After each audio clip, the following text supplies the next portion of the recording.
Okay. My lords, my lady, I'm conscious of the time, and I will try to be as quick as I can when referring to authority, and where appropriate, I'll simply give my lords and my lady references without taking you to them directly. Before the lunch adjournment, some concern was expressed by the court as to whether the control mechanisms were apt to deal with clinical negligence situations. I say the existing control mechanisms. I submit they are. For example, the closeness to the horrific event which is required, and the close relationship between the primary and secondary victim are both control mechanisms which bring the secondary victim more proximate to the defendant via the primary victim.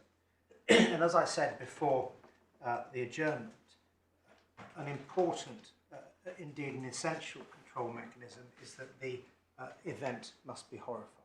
And that, I submit, is the touchstone of liability for these sorts of cases, which set them apart from all others. In paragraph 25 of our skeleton argument, I have set out numerous references of high authority, starting with Alcock, where the courts have repeatedly referred to the need for the event to be shocking or horrific if it is to found a claim in clinical negligence, in nervous shock. And I submit that control mechanism is apt to address almost all of the concerns that the court may have as to whether these sorts of claims should exist in clinical negligence settings under the existing control mechanisms. Conscious of the time, I don't understand, my lords, my lady, require me to address you on the question of external event. I understand that you're not overly concerned about that as a concept. I don't assume anything, but I think we've heard enough. Yes, you've heard enough. Taylor and Somerset I can be brief with as well, in case, unless I can be of any further assistance. I say that's simply an immediate aftermath case and says nothing about whether a witnessed heart attack can amount to sufficiently horrific event to ground liability in clinical negligence nervous shock, because of course Mrs. Taylor did not witness the heart attack, and that wasn't an issue before the court. Dealing with Taylor and Novo then, you've been taken to the text, and I take you again to the text as briefly as I can. Page 428, please.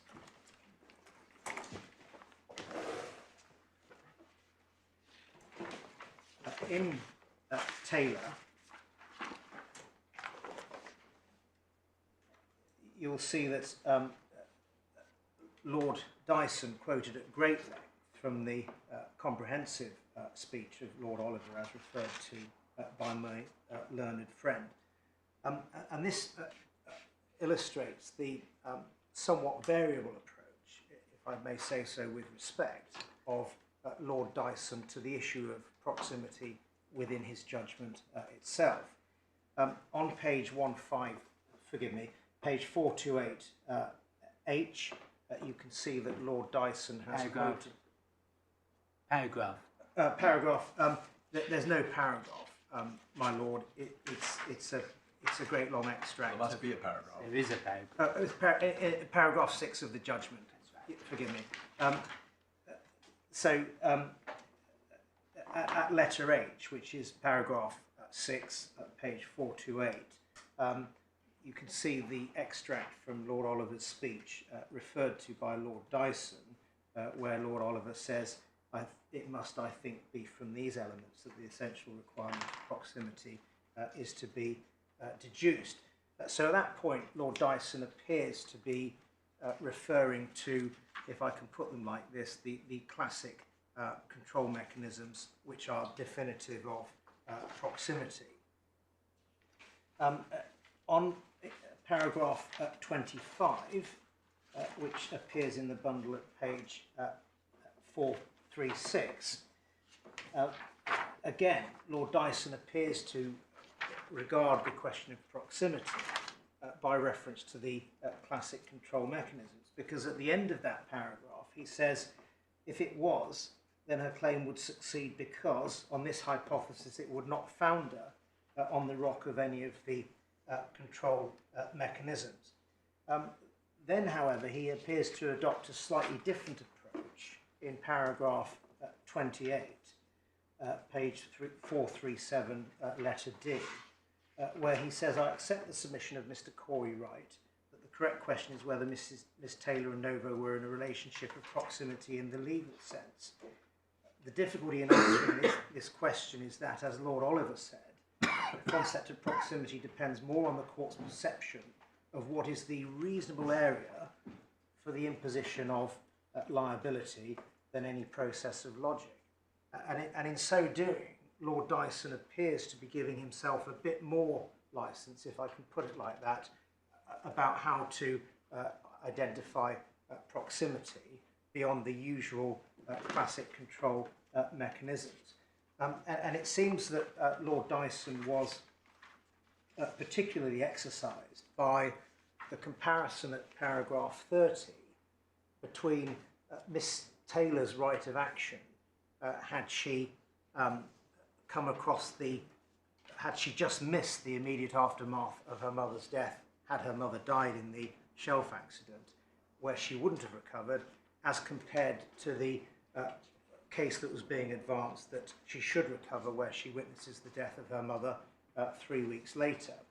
And on that basis, and having identified that comparison, Lord Dyson says later in the paragraph on page 438, letter D, forgive me, letter B, the idea that Miss Taylor could recover in the first situation but not in the others would strike the ordinary reasonable person as unreasonable and indeed incomprehensible. And it seems that Lord Dyson was strongly influenced by the apparent absurdity of those situations. Yes. Well, what is his tool for avoiding that absurdity? Speaking for myself, I don't myself think it is as absurd as he does, but No. let's accept that he thinks it's absurd. So what is his tool for reconciling the absurdity? Is it that the second occasion is too far away in time, or is it that there's been a prior shocking event? Well, I say respectfully that Lord Dyson was not comparing like with like, because the first incident was by definition not a shocking event, not a qualifying event, because in the first notional incident, Miss Taylor missed the immediate aftermath. So the second incident, by the control mechanisms that I invite the court to. So what did you say? You said it's So aftermath. What did you say? So what Lord Dyson was comparing the event in question to was a notional earlier event where Miss Taylor just missed the immediate aftermath of her mother's death, had her mother died in the shelf accident. And he was saying if one compares that situation with the claim being advanced today, it's absurd that the claim being advanced today succeeds and that notional situation fails. Well, I say it's easy to see why the notional situation fails, because I rather agree with you, but we're stuck with that. Sorry, I shouldn't have interrupted. Yeah, so I say respectfully that Lord Dyson was not comparing like with like. It's easy to reconcile those two situations, because in the first situation, Miss Taylor, that notional situation, was not witnessing a horrific event because by definition she just missed the immediate aftermath. In the second situation, she was. So well, okay, I now can interrupt you. I agree. Yeah. But that, nevertheless, is clearly a central part of his ratio. So we got to live with that, and we got to then understand on what basis he avoided that absurd result. And the question I was putting to you is did he avoid it by saying the second event is too long after the first event, i.e. a time limitation or time control mechanism, if you like? Or is he saying you can't recover where there have been two shocking events, even if you missed the first one? I think Mr. Baggett would say the former, and Mr. Weir would say the latter. I would submit that if a ratio can be discerned, and obviously it's our duty to try and discern one, it is that the first incident cancels out the right to recover under the second incident. Yeah, so you're going with Mr. Weir's yes. two events. I don't say it is necessary applying control mechanisms. It's just a decision which has been forced by the very unusual facts of that case. But insofar as there is a ratio, it is that, probably. It could have been based on either classic control mechanisms as contained in the authorities, or on classic control mechanisms plus the reasonableness ingredient of proximity, which Lord Dyson appeared to refer to when discussing the two examples that he mentioned. Either way, that is the ratio, and it doesn't affect the success of recovery or otherwise in the present case, or I dare say in any of the appeals. What it is not authority for is the proposition that where the claimant the primary victim suffers an earlier injury, but not as a horrific event, that precludes recovery. And that's where potentially my learned friend Mr. Weir and I differ, because of course I say that the event that must be seen is the horrific event. My learned friend Mr. Weir says that it must be manifest damage. And the reason it's not authority for that is as follows. I recognise that paragraph 29 on page 437 of the bundle, that Lord Dyson says if Miss Taylor had been in physical proximity to her mother at the time of the accident and had suffered shock and psychiatric illness as a result of seeing the accident and the injuries sustained by her mother, she would have qualified as a secondary victim. I concede he mentions injuries there. But however, in paragraph 32, which is page 438, he simply says this. Miss Taylor would have been able to recover damages as a secondary victim if she had suffered shock and psychiatric illness as a result of seeing her mother's accident. And there's no mention of injury there. So it would be, in my respectful submission, dangerous to extrapolate from one mention of injury the control mechanism that if manifest injury has been witnessed, then that sets the nervous clock running, if I can put it like that. Moving on to what would be the effect of Taylor and Novo if this court finds that the case did legitimately take into account other considerations of proximity beyond the control mechanisms. I say that on the facts of my case, we must surely still succeed, even if there is a further proximity consideration beyond the classic control mechanisms. And I say that because Mrs. Purchase accompanied Evelyn to the doctor's surgery, where we say she was given negligent advice, and Evelyn was sufficiently ill at that stage that Mrs. Purchase had to speak on her behalf. And we know that tragically Evelyn died 54 hours later, having been largely cared for by her mother.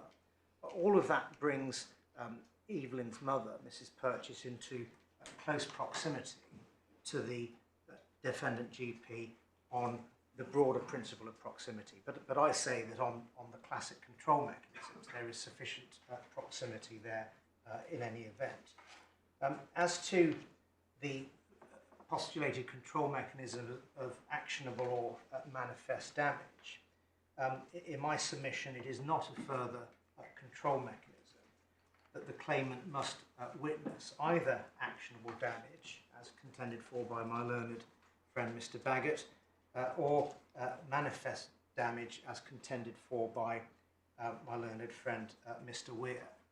The authorities simply don't support it. And indeed, in Alcog, page C166A, that's for the records, I'll simply read out the quote to the court. It was found by Lord Oliver that there could be situations where the secondary victim recovers even in the event of no injury to the primary victim. Child standing at the edge of a cliff type of case. Well, I'll read what Lord Oliver said. He said, there may indeed be no primary victim in fact. It is, for instance, readily conceivable that a parent may suffer injury, whether physical or psychiatric, as a result of witnessing a negligent act which places his or her child in extreme jeopardy, but from which, in the event, the child escapes unharmed. And that underlines our point, that the touchstone of proximity is the horrific event, not any question of manifest or actionable damage.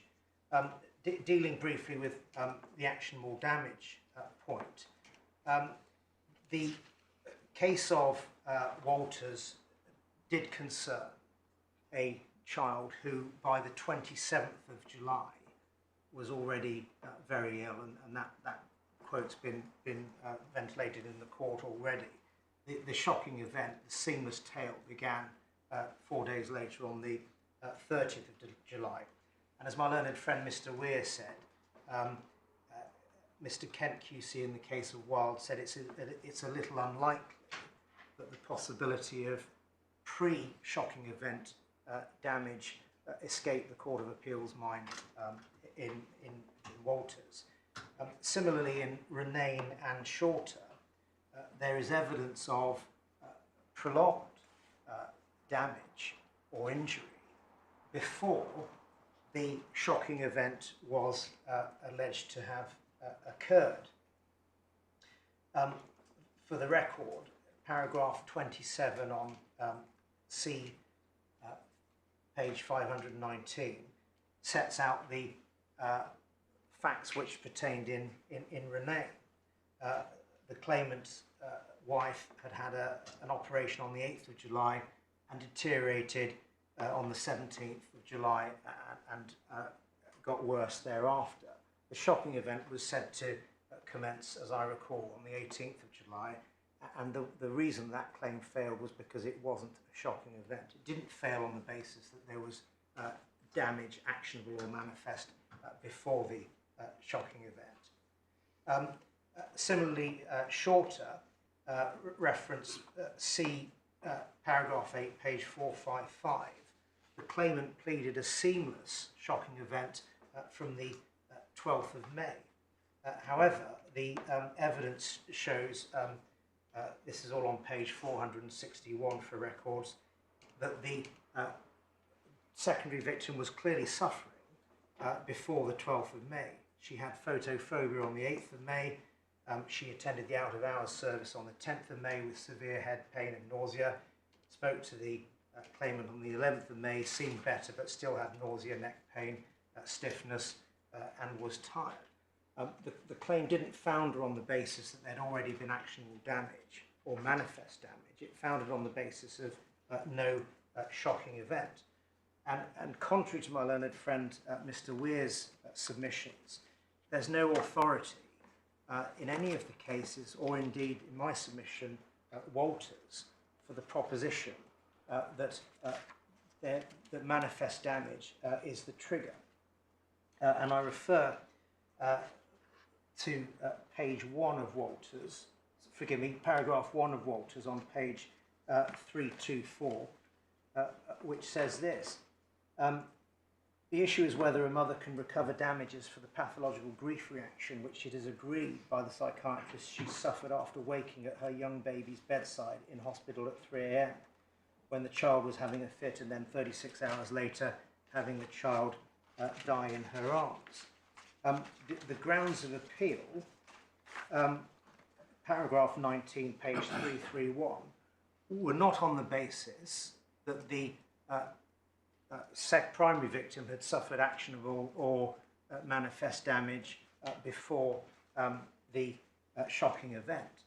And so that wasn't a matter which was considered by Ward LJ. He was cognizant of the fact, surely, that there was damage beforehand, but he wasn't asked to rule upon whether manifest damage was the relevant trigger event. And I refer the court again to the oft-quoted but important paragraph 34 of Walters, in which Ward LJ says that the definition of event is widely defined. And he says further down, this is page 338 for the record, it is a useful metaphor or at least a convenient description for the fact and consequence of the defendant's negligence per Lord Wilberforce, or the series of events which make up the entire event, beginning with the negligent infliction of damage through to the conclusion of the immediate aftermath, whenever that may be.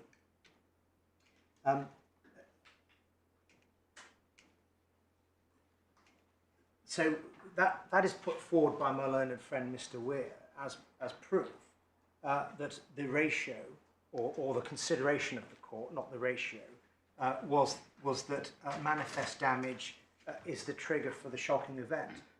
But I say that's not the case, because Lord Justice Ward was simply observing that the shocking event began when the manifest damage was apparent to the claimant. He did not say this is a new control mechanism, and in every case there must be manifest damage, and that's the trigger for the claim, because in the very next sentence, after having said that, he said it is a matter of judgment from case to case depending on the facts and circumstances of each case. In my judgment on the facts of this case, there was an inexorable progression from the moment when the fit occurred as a result of the failure of the hospital properly to diagnose, and so on. It's a seamless tale.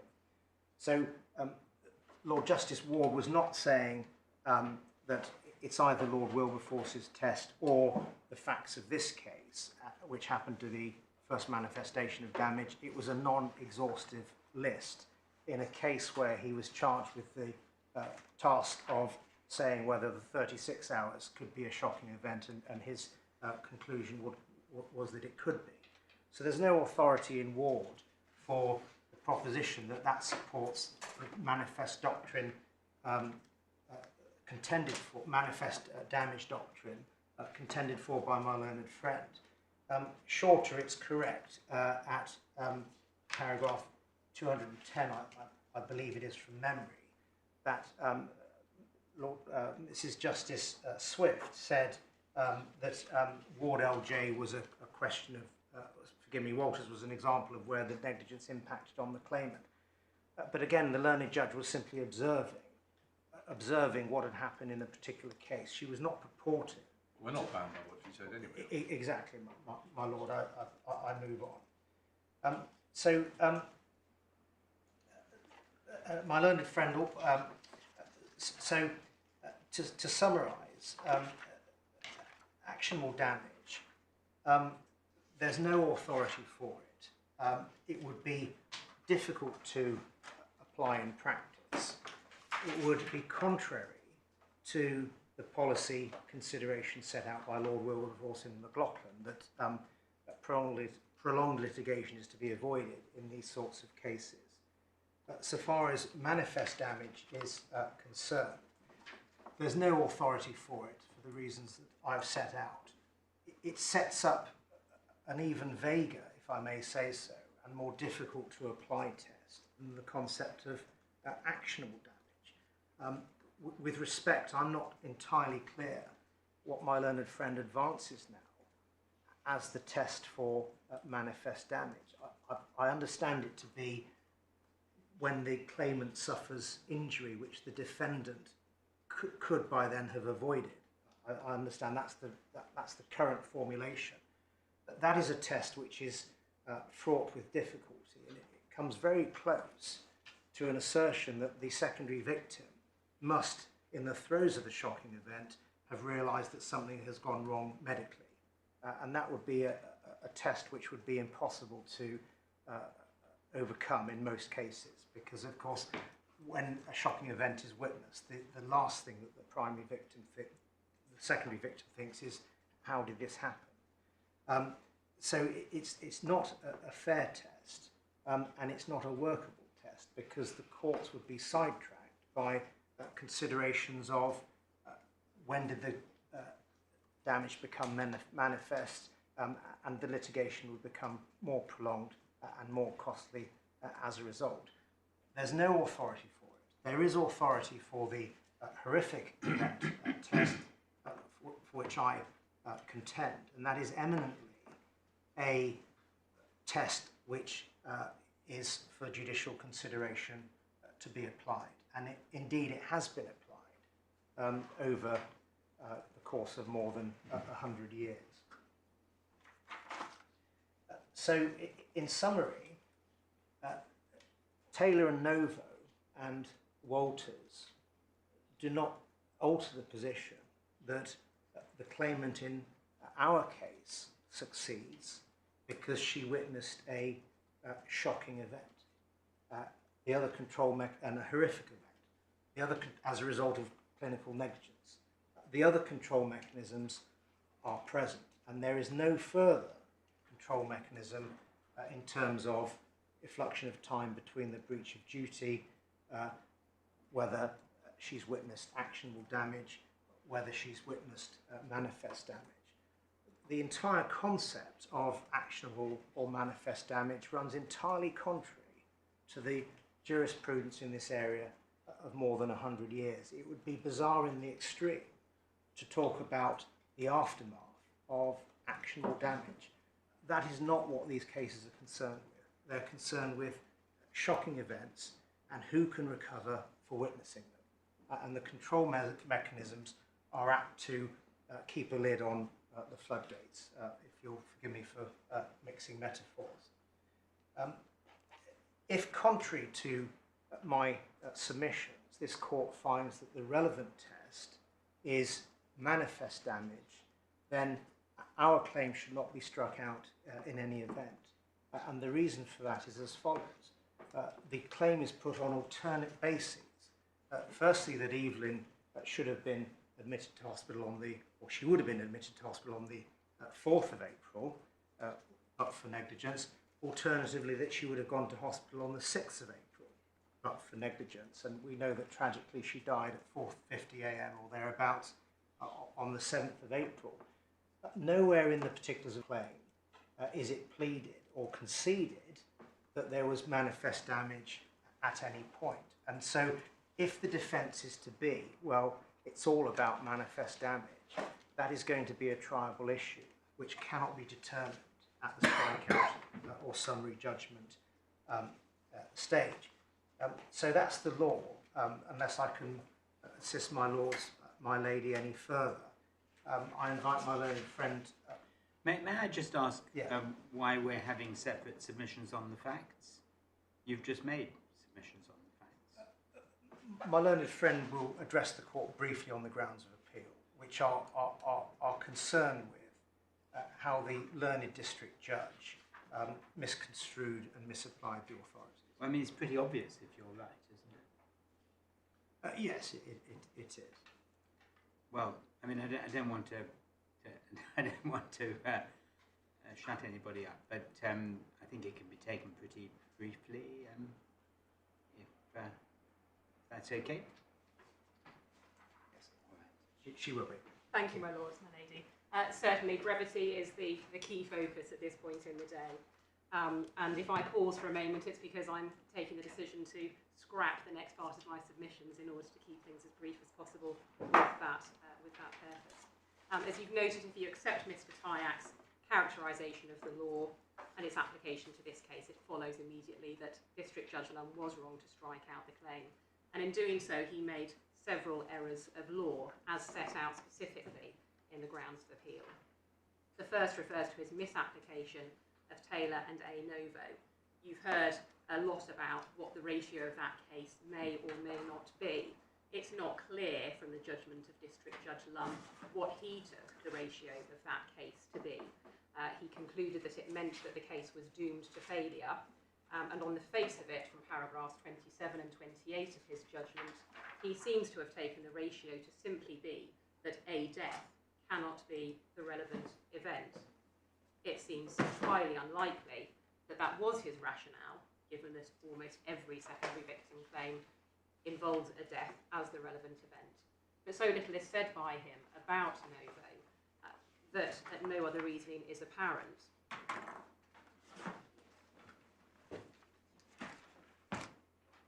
Insofar as the ratio was that an earlier horrifying event precludes reliance on a later horrifying event to found a secondary victim claim. Novo has no bearing on this claim at all, which involves a single shocking event. Our skeleton argument sets out a number of different bases, potential bases for his conclusion, and why they too would be wrong. They are speculation. We simply cannot tell from his judgment. If the learned judge was applying the actionable damage test put forward by Mr. Baggett, he was wrong to do so because the test is wrong for the reasons set out by Mr. Tyack. And the same is true of the first manifestation of damage test put forward by Mr. Weir. Even if Mr. Weir's test is correct, for the reasons just explained by Mr. Tyack, it would still be wrong to strike out the claim because there would be a triable issue which should have been left open, left for the claim to proceed to trial. Finally, if the ratio of novo is that something more is needed to establish legal proximity than satisfaction of the control mechanisms, and that ratio is binding on this court, the learned judge fails to identify what that other element was and in what way the claimant was unable to satisfy it. Indeed, the defendant did not submit at the strikeout application that novo demands more than satisfaction of the control mechanisms. So there could be no basis now for saying that the judge did consider that test and did find some element missing from the claimant's case. He wasn't asked to conduct that exercise. It would be a matter for trial. And indeed, Mr. Tyack has set out comprehensive reasons why the claimant in this case was proximate to the defendant for reasons going beyond the control mechanisms, the presence of Mrs. Purchase at the time of the breach of duty, at the consultation with the GP. Ground 2 refers to the judge's interpretation of Ronayne and Walters. Both were relied on as examples of cases which have been considered by this court in which there was a lapse of time between breach of duty and the start of the horrifying event, because that was the basis on which the defendant sought the strikeout of the claim. And in both cases, that was not considered to be a bar to recovery. The learned judge, however, at paragraphs 29 and 30 of his judgment, looked at them only insofar as they considered whether horrifying events spanning hours or days can form one seamless event, which has never been the issue in the case in hand. The learned judge conflated different aspects of the cases. On the one hand, a lapse of time between breach of duty and horrifying event, and on the other, a lapse of time over which the horrifying event or events stretch. The claim before you involves only the former, not the latter. It was, of course, the latter which resulted in Ronayne failing. So in the learned judge finding that Ronayne involved a similar factual matrix to the present claim and therefore must fail, he was wrong.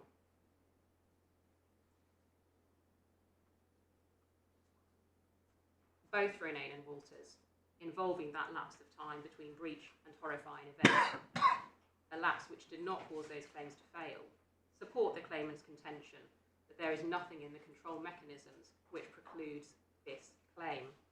The learned judge should not have used Ronayne to justify the strikeout, nor concluded that Walters was of no assistance to the claimant.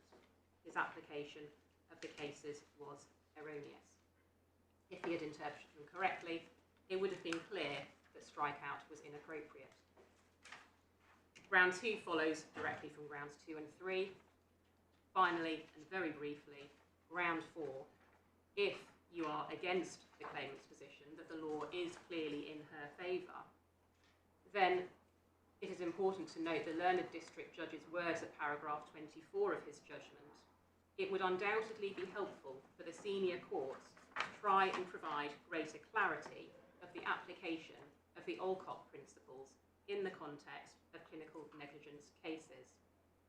The judgment of this court in the case of Begum, page 610 of the Authorities Bundle, paragraph 23, provides a helpful summary of the law regarding strikeout and summary judgment. And citing the House of Lords in the case of Barrett, they said that in an area of law which was uncertain and developing, it is not normally appropriate to strike out. Therefore, insofar as the learned district judge considered the law to be uncertain, as he stated specifically at paragraph 24 of his judgment, it was inappropriate for him to strike out the claim or indeed grant summary judgment. Those are my submissions, unless I can assist any further.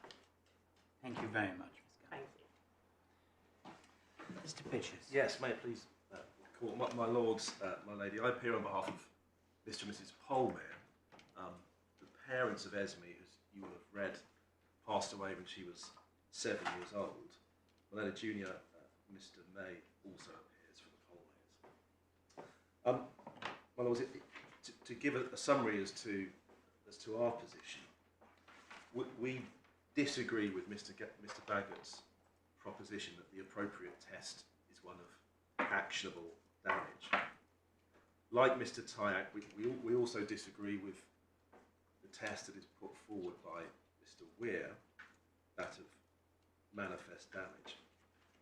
And in outline, I say this in relation to those tests. Firstly, that neither of them are supported by authority. Secondly, that neither of them are necessary. Thirdly, both we submit would produce unjust results. And I mean, what are we arguing about? I mean, is it that you say it's a test? It's not actionable damage. It's not manifest damage. It's first horrifying event. But the question is what? Is the question what is the event for the purposes of Lord Oliver's fifth control mechanism? Or is the question something else to which you're giving the answers? The test, the approach that we suggest is simply the application of the control mechanisms. And anything further, which is what is advanced by Mr. Weir and Mr. Baggett, is a new restriction, a further restriction on secondary victim claims, which for reasons I can develop, we say is, as well as not being supported by authority, is also not supported by policy considerations. So our position is not to go beyond the control mechanisms. So the Polmears have to establish that they were exposed to a sudden and horrifying event, in this case involving Esme, with whom they had a close tie of love and affection. Their means of perception was direct, not indirect, and that it caused them to suffer psychiatric injuries. And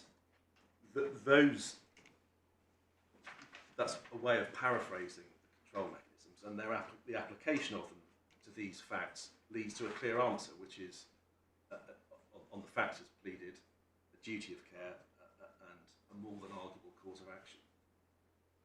So in one sense, the position that we take might be the simplest one, in that we simply look to apply and follow the mechanisms and the principles that you can find in the House of Lords decisions. And underpinning this position is what is, to me, an undisputed principle, which is this, that a secondary victim, their claim isn't parasitic upon an actual or arguable claim by a primary victim. For a secondary victim claim to be successful, there does not need to be a primary victim who has suffered actual harm, who has a claim. No. And that's undisputed. Well, Mr. Tyack made that point very strongly this morning. Yes, and I adopt his submissions. And there is no disagreement at the bar that is a correct proposition. And what that indicates is that the focus ought not to be, as both of the tests, the alternative tests that are put forward, require, on whether or not the primary victim has a complete cause of action, has suffered harm, whether it goes beyond merely actionable to becoming manifest or something else. There need be no harm to a primary victim. And the focus should simply be upon the claimants. Clearly, their claims are secondary in one sense, which is they have to observe sudden and horrifying events. But they aren't secondary in the sense of being, as I say, parasitic upon an actionable claim by the primary victim. Otherwise, one could find oneself in the perverse situation of a tortfeasor not being liable if they'd actually caused damage to the primary victim, but only being liable if they'd failed to do that. Because if what Mr. Baggett says is correct, that actionable damage prior to a later event is a bar to the secondary victim's claim. And we say that would be an unjust result. My second submission is that the test of proximity is satisfied by the control mechanisms in secondary victims' claims. We've heard that submission now 3 times. Yes, So, and I wasn't going to do more than say I agree with those submissions for the reasons that both Mr. Weir and Mr. Tyke have developed. And there's been some questions raised about whether the control mechanisms are appropriate to clinical negligence cases. One of the concerns that clearly may be raised is the passage of time. Well, what I would say is this: it's by no means clear that clinical negligence cases give rise to a greater chance of a long passage of time from breach of duty to the event than personal injury claims. If one thinks of the omission cases such as these, the primary victim has an underlying disease that is untreated. It's probably less likely that that's something that's going to manifest itself in 20 years than an RSJ that hasn't been adequately designed or adequately installed. So actually the concerns about the passage of time and delay are not greater with clinical negligence cases. So that isn't a reason to treat them differently. And also, if we stick with the example of the RSJ and think about the relationship between the parties and what might have been in reasonable contemplation, in many ways, the clinical negligence case, there's a much more obvious connection between even a secondary victim and the clinician, the hospital trust, than the architect and the couple who are passing by the building 20 years later. So again, if one leaving aside time, just looking at the interplay between the parties, particularly in a case such as the Polmears, who took their child for medical attention, relying on the doctors to exercise reasonable care and skill and make the right diagnosis, that child, Leslie, being in their care and in their charge, and as is pleaded, were actually present on the 1st of December 2014 when they were seen by the paediatric registrar. So they were actually present at the time of the first breach of duty. So if one looks at it in terms of the reasonable contemplation, if you like, Donahue and Stevenson aspect of proximity, clinical negligence cases again, in fact, bring the claimant in a second victim claim closer to the defendant, and particularly in the sort of facts that we have in Polmear. And of course, as I understand it, it isn't suggested by the defendants here that the events that transpired weren't reasonably foreseeable. So that might be a separate test before one gets to proximity, but it isn't suggested that these claims fail on the basis of reasonable foreseeability. It's suggested that they fail on the basis of proximity. So if I can be permitted a rhetorical question, it is, what is the extra control mechanism that should be applied to clinical negligence cases or the cases which are before you, and also why is it justified? And I pray and aid Lord Dyson's comments. We don't need to turn to them, but they're at 438 A and B, where he said, in this area of the law, the perception of the ordinary reasonable person matters.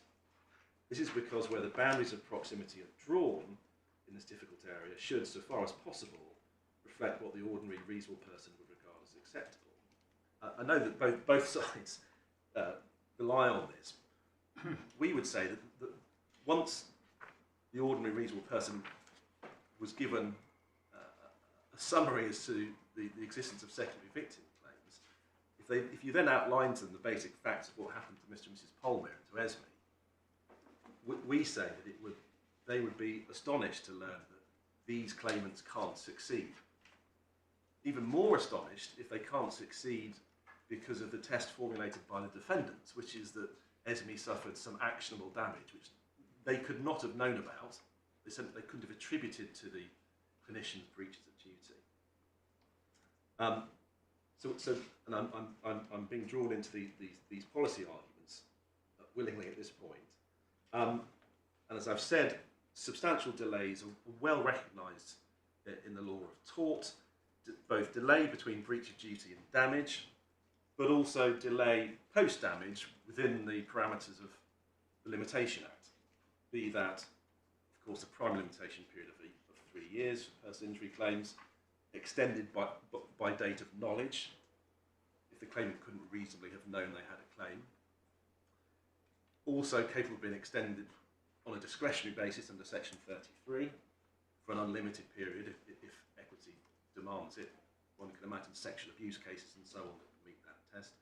Or a child for whom a claim that might have arisen when they were 6 months old could be brought the day before their 21st birthday. Or further still, if they lack mental capacity, the time never expires for them to bring their claim. So whilst the courts would not seek to encourage delays, they're sometimes unavoidable. And we would say in these sorts of claims, it's well short of being sufficient justification to defeat what would otherwise be meritorious claims. And of course, as Mr. Weir very eloquently and powerfully has addressed in writing and in his oral submissions, the very reason why there are delays here is because of the defendant's tort. It's because the doctors didn't make the right diagnosis or formulate the right management plan for Esme that these events came about later on. And we say it would be perverse if they benefited from the consequences of their own negligent omissions. It would also cause concern to the reasonable person, no doubt. Yes. Yes.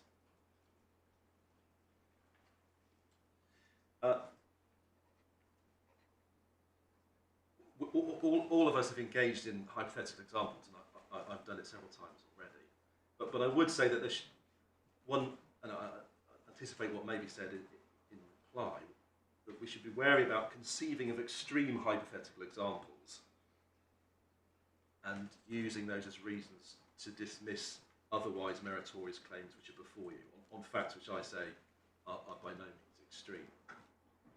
And I'd also respectfully invite the court to be cautious about any arguments about floodgates, and there are several passages in the judgments in McLaughlin, Lord Bridge at 62B, but also Lord Edmund Davies at 45D and at 45H, where he quotes Mr. Justice Kennedy and Julia.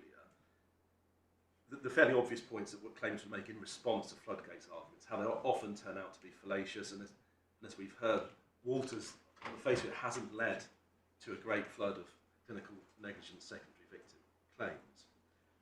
And the reason is because these control mechanisms are actually rigorous and they are difficult to establish.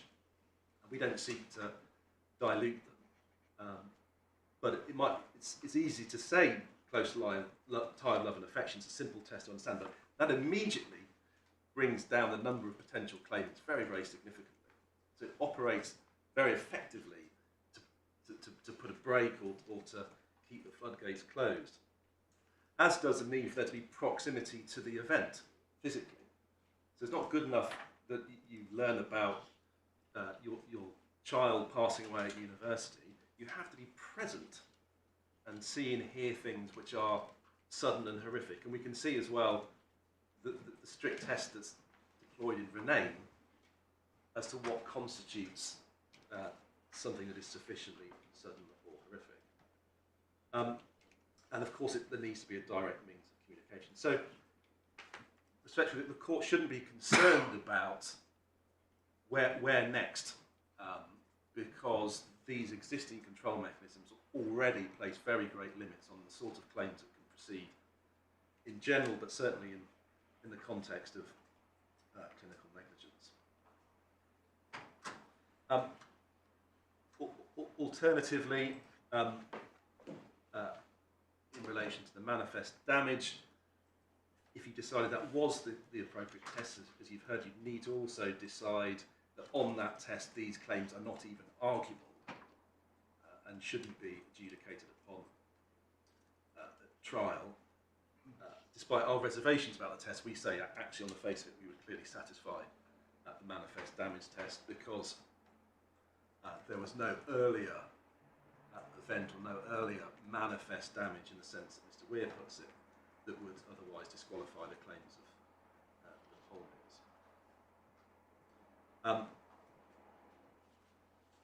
And in relation to additional actionable damage, if actionable damage was the test, well here I pray-nade my submissions. I'm conscious of the time, not going to elaborate on them orally as to whether or not it was open to Master Cook to find that Esme had suffered actionable damage, because it is correct that she continued to experience symptoms between the breach of duty and her collapse on the 1st of July 2015. What isn't clear on the pleadings is whether and to what extent those symptoms would have been avoided. There was no medical evidence before the court, and of course we say that it's irrelevant. And my lords, I've also addressed there in the skeleton argument why we say it's sufficient for us to have done a respondent's notice, because we're not appealing the order. It's not a situation where Master Cook found for us on one claim, dismissed another, which we would have to cross-appeal, or found contributory negligence. It's one part of his reasoning in reaching the right decision that we differ from. And as we differ from, we have to do a respondent's notice, which we've done.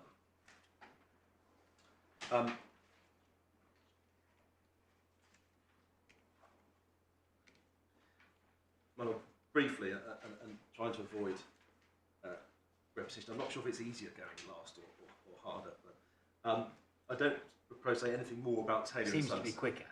It's easier to be quick, it is, yes. I don't propose to say anything more about Taylor and Somerset. You've heard all of the points you'd expect me to make about its status as it's a red herring that one seems to be flapping around distracting the defendants.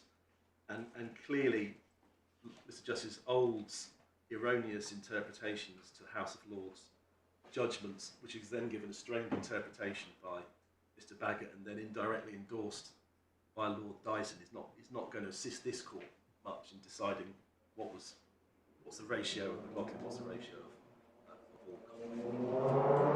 all. In relation to Walters, just to flag up a couple of points. This is a case which, in my submission, would fail on the manifest damage test, or at the very least, it highlights the problems of a manifest damage test and the extent to which it's going to lead to satellite litigation and argument. Because, of course, the broad timings you've been taken to, but we know and understand that the breach, when the diagnosis should have been made on the 17th of July, 9 days later, the baby was taken back to hospital on the 26th of July. The seamless event doesn't start till the 30th of July, but it's clear that on the 26th, there was the primary victim was described as a very ill baby. It's difficult to understand why a very ill baby, who ought by that stage to have been treated, wouldn't fail a manifest damage test. So we say that what Mr. Weir puts forward by way of that test, it doesn't fit with Walters. It clearly doesn't fit with the actionable damage test in any event, which, as Mr. Weir has explained to you, doesn't fit with the decision in Renane. It would have provided an immediate basis upon which the claim could have been dismissed in Renane without having to consider whether the events were sudden or horrific. In relation to Taylor and Novo, we say that this is a case that can be readily distinguished from any of these clinical negligence cases. It is, as on its face, an accident paradigm case where there is one distinct event involving the primary victim. None of that can be said to arise in these claims. And our concern about seeking to draw broader principles, that particularly if it was to be said that this case establishes some new control mechanism, is the difficulty in fully understanding Lord Dyson's reasoning, and it's perhaps why time has been spent in this hearing looking at whether or not he's talking about proximity in the legal sense or the control mechanisms, because he doesn't seem, in my respectful submission, to be consistent upon that. And it makes it difficult to understand what his rationale ultimately was, beyond that he, on these particular facts, he found against the claimant.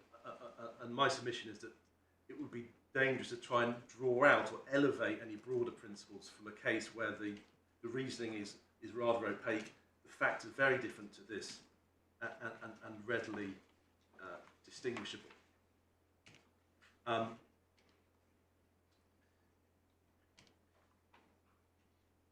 My lords, there are other points which are taken by the defendant in their skeleton argument, such as the need for to be proximity to the breach of duty, the problems of delay between breach of duty and damage.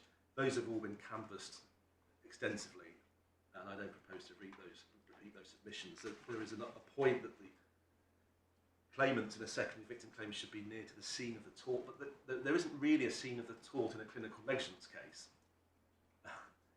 Well, if there is, it's quite irrelevant to anything that happens subsequently. Yes. It might have been years before. Because that phrase has never found its way into a legal test. It's a useful term of art, particularly in the accident paradigm, but it's not dispositive of these sort of cases. It doesn't. I don't know where the phrase even comes from. Scene of the tort? I haven't seen any of the authorities. Why are you even addressing it? It's raised by. Oh, Mr. I see. Baggett. Sorry, I'd forgotten Mr. Baggett. Yes. Scene of the accident. That's another matter. Yes. But yeah. Well, I say it's not part of the test. In any event, if there was a scene of the tort involving the Polmears and Esme, it's when she collapsed and died in front of them, not when one of the clinicians made the wrong decision reviewing her ECG results in his room or in a laboratory when no one else was present.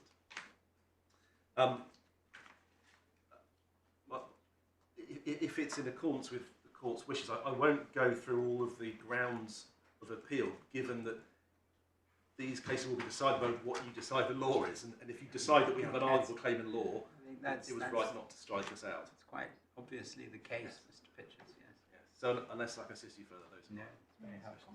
Thank you. Thank you very much, Mr. Pitchers. Now, Mr. Baggett. Lord, I'm going to ask Ms Jones to address you first in response to the purchase appeal. That's convenient. Response to the purchase appeal. Okay. Yes, my lord. We are the respondent to that appeal. Oh yes, of course. And so we I are stopped you, entitled to a didn't reply. I? No, you are.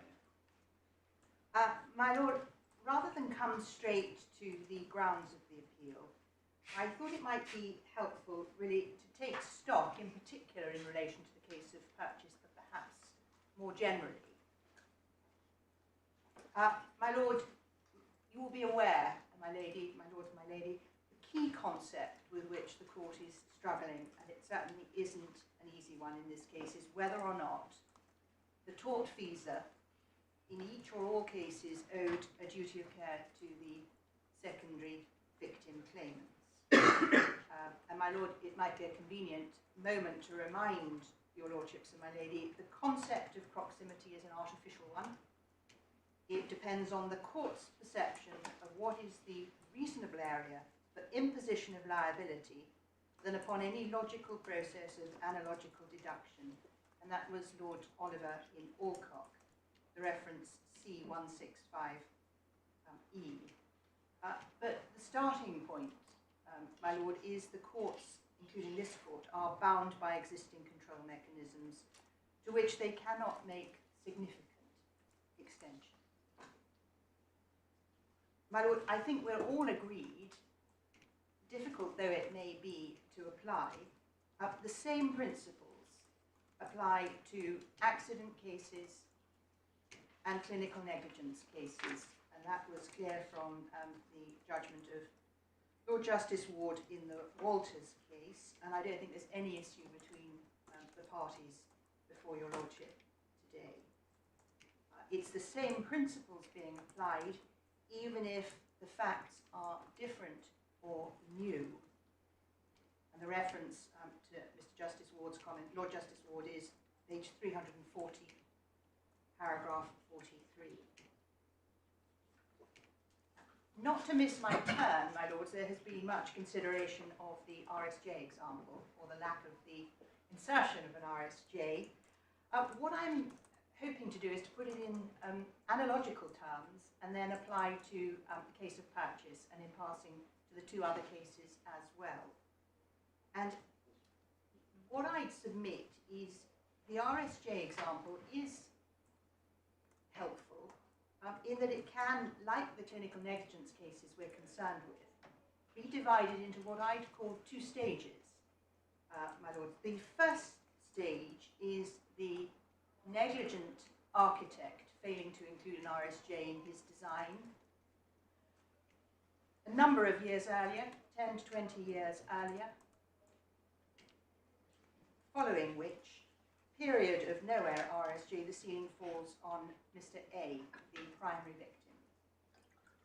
He suffers actionable damage at that time, and I don't think there's any dispute that from that time on, he has a claim.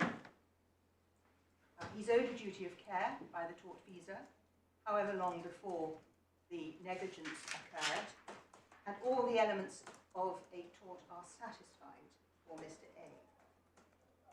B, his child, sees his accident, the ceiling coming down, him suffering some injury, or he comes upon the immediate aftermath of that. If the accident and or its aftermath is sufficiently shocking, sudden, horrifying to the child, and B suffers recognised psychiatric injury as a result, the control mechanisms, he was there, he was present, close tie of affection, and so forth, are satisfied, and he is able to claim as a secondary victim for his psychiatric injury. He is owed a duty of care by the tortfeasor in this situation, as there is sufficient legal and factual proximity from his witnessing of the accident effectively as it happened or very shortly thereafter. Alternatively, if the accident to Mr. A, his father, is not sufficiently shocking, clearly he cannot bring a claim as a secondary victim, because even if proximity is satisfied, other of the control mechanisms are not met, in particular the absolute requirement of a sudden horrifying shocking event causative of his psychiatric injury. That is stage one of the RSJ example. Stage two,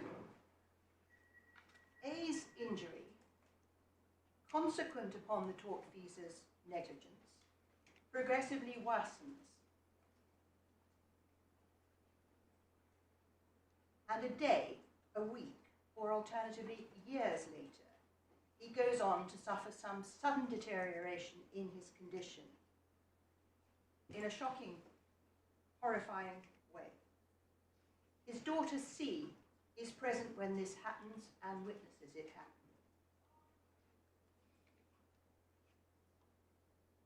But however sudden and shocking to her it is to witness this sudden deterioration to A, to the extent that it causes her psychiatric injury, nevertheless, what she has just witnessed is simply a later or final consequence of Mr. A's accident.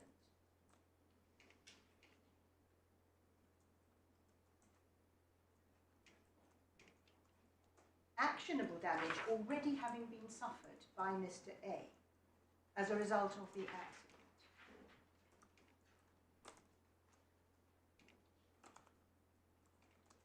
And therefore, this time, for C, the proximity requirement is not met, whether in a legal or physical sense, with the result that she is not owed a duty of care by the tortfeasor. That brings home very clearly what I'm afraid I probably didn't appreciate sufficiently during your and Mr. Baggett's submissions yesterday, that you are not pinning anything on mere passage of time. No, I don't. Only on, which are, as we know, something Mr. Baggett refused to do below. You're pinning it only on two events, effectively. I would, yes. Yes, thank you. It is possible that there has already been a claim by child B if it was a horrifying and shocking event, and then a later shocking and horrifying event from which C is precluded from claiming, but that is not a prerequisite to C having no claim because of lack of proximity, because of the prior suffering of injury by Mr. A. My Lord, the authority for this summary of the RSJ case is effectively Lord Dyson in Taylor and Novo, passages, paragraph 29 in particular, to which you've been taken many times in the course of the last 2 days. And we can recite it. To take you again. So this is Taylor and Novo, an event, the breach of duty causing injury, the completed tort, the sudden death 3 weeks later of Mrs. Taylor, witnessed by daughter, simply a later consequence of the tortfeasor's negligence, actionable damage having already occurred to mother,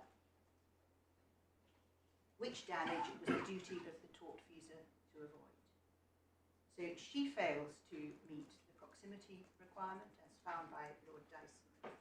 And another way of putting it is, my lords, the end point for legal proximity flowing from the tortfeasor's negligence has already been reached, whether you call it an end point or a stopping point. And that is what is meant by that phrase. So if that's of any assistance as the non-clinical negligence claim, and I hope it is, it will be, in contrast, my lord, informative in my submission to consider how it might or would, in our submission, apply to the 3 cases, purchase in particular, because that's what I'm responding on. But I think more generally it might assist to take a couple of minutes just explaining how it applies to all 3. In the same format, stage 1, stage 2. Starting with Paul, stage 1, primary victim's heart condition goes undiagnosed and untreated.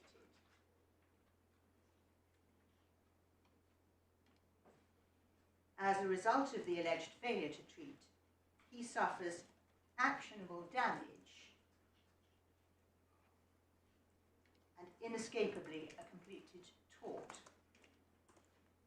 as is now accepted by Mr. Weir, as he must for causation of Mr. Paul's later death to be established. So he has to accept that there is actionable damage. I include within this, you have to decide, my lords and my lady, the difference between silent and overt and manifest, but I'm at the moment calling actionable damage, as we say, the former, but it could encompass both for these purposes of the stopping point, the cut-off point, the two events. So that is stage 1. Stage 2, my lords, my lady, 14 months later, the further consequence of the failure to treat Mr. Paul's progressive heart disease is his heart attack, sudden shocking, witnessed by his daughters. And again, this case bears similarities on its facts to the case of Taylor and Somerset Health Authority, expressly approved by Lord Dyson in the Taylor and Novo case. So, my lord, again, the claimant's claims as secondary victims fail by application of the Taylor and Novo principle in paragraph 29 because the cut-off point has been passed by the completion of the tort in respect of the primary victim. And the similar theme, my lord, in the case of Polmear, stage 1, Esme's condition is not diagnosed or managed as it would have been had she received a proper standard of care. My lord, she goes on to suffer frequent episodes of pain and suffering.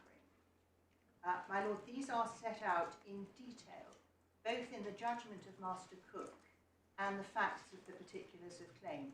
I don't think I need take you to them, but they were, as found by Master Cook and accepted by him, certainly sufficient to found a claim in damages had one been brought on her behalf.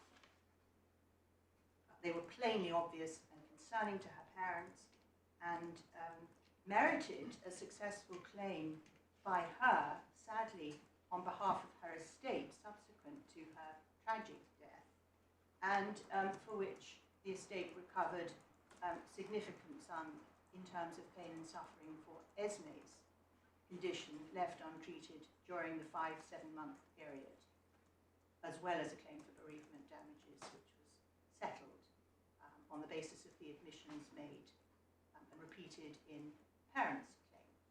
So it is difficult to see how it could be said that she didn't have an actionable claim for damages unless the defendant erroneously paid out for a claim that wasn't in fact actionable damage, notwithstanding the very carefully pleaded case of all her pain and suffering, perhaps in marked contrast to the pleading in Paul, where it was alleged and pleaded that there was no manifestation of any damage prior to the heart attack. This was the contrary. Clear manifestation and actionable damage leading up to her death over those few months. So, my lord, we say that stage 2, Esme sadly goes on to suffer a collapse and dies, witnessed in the circumstances which I won't reiterate by her poor parents. Again, the collapse and death on the 1st of July was the properly categorised, the final consequence of the defendant's failure adequately to manage her condition. And but for the breach, it is alleged that she would not have died when she did, and her condition would have been managed rather than left untreated. So, my lord, again, this is a subsequent event case on the Taylor and Novo principle, and the proximity requirement again is not met. And my lord, finally, and perhaps most relevantly on this reply, the purchase case. My lord, again, stage 1. Primary victim suffers symptoms and injury as a result of the failure to treat her pneumonia, with which, in hindsight, her mother says she presented to the general practitioner out of hours. My lord, she is not admitted to hospital, as it is alleged that she should have been straight from the GP's surgery. As a result of the alleged breach of duty, her illness certainly progresses. She is symptomatic in the way pleaded expressly in the particulars of claim, breathlessness and clearly suffered a devastating deterioration with ongoing alleged avoidable pain and suffering. So again, actionable damage suffered from the time at which treatment should have commenced, which was pretty much immediately after the GP sent her home. Erroneously, it is alleged, but that is in dispute. My Lord, the reference to the particulars of claim, carefully pleading her case on pain and her estate's case on, the parents' case on her pain and suffering, particulars of claim are at bundle B 164, paragraphs 36 to 40, and B 16964. Which paragraphs? 36 to 40. Yeah. And in relation to causation, B 16964.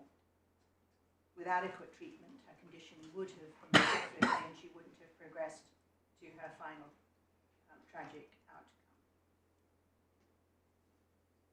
My Lord, stage 2, instead of recovering with prompt treatment, it is alleged 54 hours later, she dies. The claimant suffers psychiatric injury as a result of the shock of coming on her body in the immediate aftermath. And at stage 2, mother has witnessed but a final consequence of the alleged breach. Proximity to the tortfeasor is absent. She is owed no duty of care. She has no claim. Now, my lords and my lady, it may be said, as your lordship I think canvassed yesterday with me, saying, well, how can it be fair and right if somebody comes 24 hours too late? And you may say, this is 54 hours, it's not much longer. But my lord, it's seeking to find an applicable principle that will apply regardless of cases that fall closely to one line or the other, across one or within one. And that is some cases will be close on one side. The example of somebody coming on the immediate aftermath, but too late by a couple of hours. They've been stuck in traffic. They are out with the immediate aftermath. And again, the reasonable person might say, well, that's very unfair. They couldn't help it getting there late. Or somebody might say, I was absolutely devastated when I was told by phone of the death of my husband, which I hadn't even known he was in hospital. That's not enough. And somebody, reasonable man in the street, might say, well, how can that be less damaging than actually seeing him in the mortuary at hospital? So there are hard cases, but that doesn't make life easier in terms of finding the principle underlying the cases that will rationalise some sort of approach generally, and then the court will have courts below will have some guidance on where to go. So well, that was all I was going to say about the seeking to rationalise and come to an applicable rule. I am ad idem with Mr. Weir, I think, other than on the manifest or silent point. And what I say about the other two claimants, represented by Mr. Tyack and Mr. Pitchers, is where they're coming from effectively is the same position as Mr. Edward Bartley-Jones in the Taylor and Novo case. To summarise, they say that any witnessing of a horrific event caused by the defendant's breach of duty is untrammelled by any requirement other than the 5 control mechanisms. And those submissions we've looked at today, what Mr. Edward Bartley said in his skeleton argument and how Lord Dyson dealt with those submissions, but I think there was a fairly robust dismissal of that submission. And I would invite your lordships to say that it doesn't stand up to logical analysis if you look at what Lord Dyson said about that argument. And there are no additional conditions or requirements imposed, either in the Taylor case on the claimant submissions or either of the two claimants today.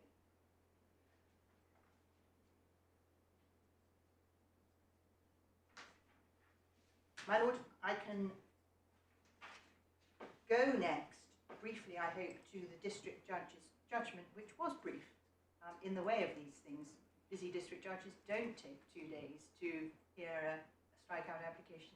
The judgment was reserved. and in our submission it goes far enough and it was right in its conclusion and its brief reasons. You will find the judgment, and he can take you to it now, in Bundle A, tab 25 at page 229.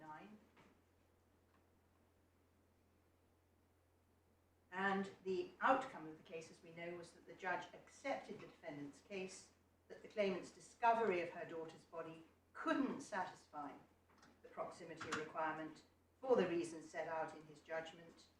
He accepted that Taylor and Novo was the authority on the law as it presently stands, and the claim would fail as the death and its aftermath could not be said to be the relevant event for deciding the proximity question.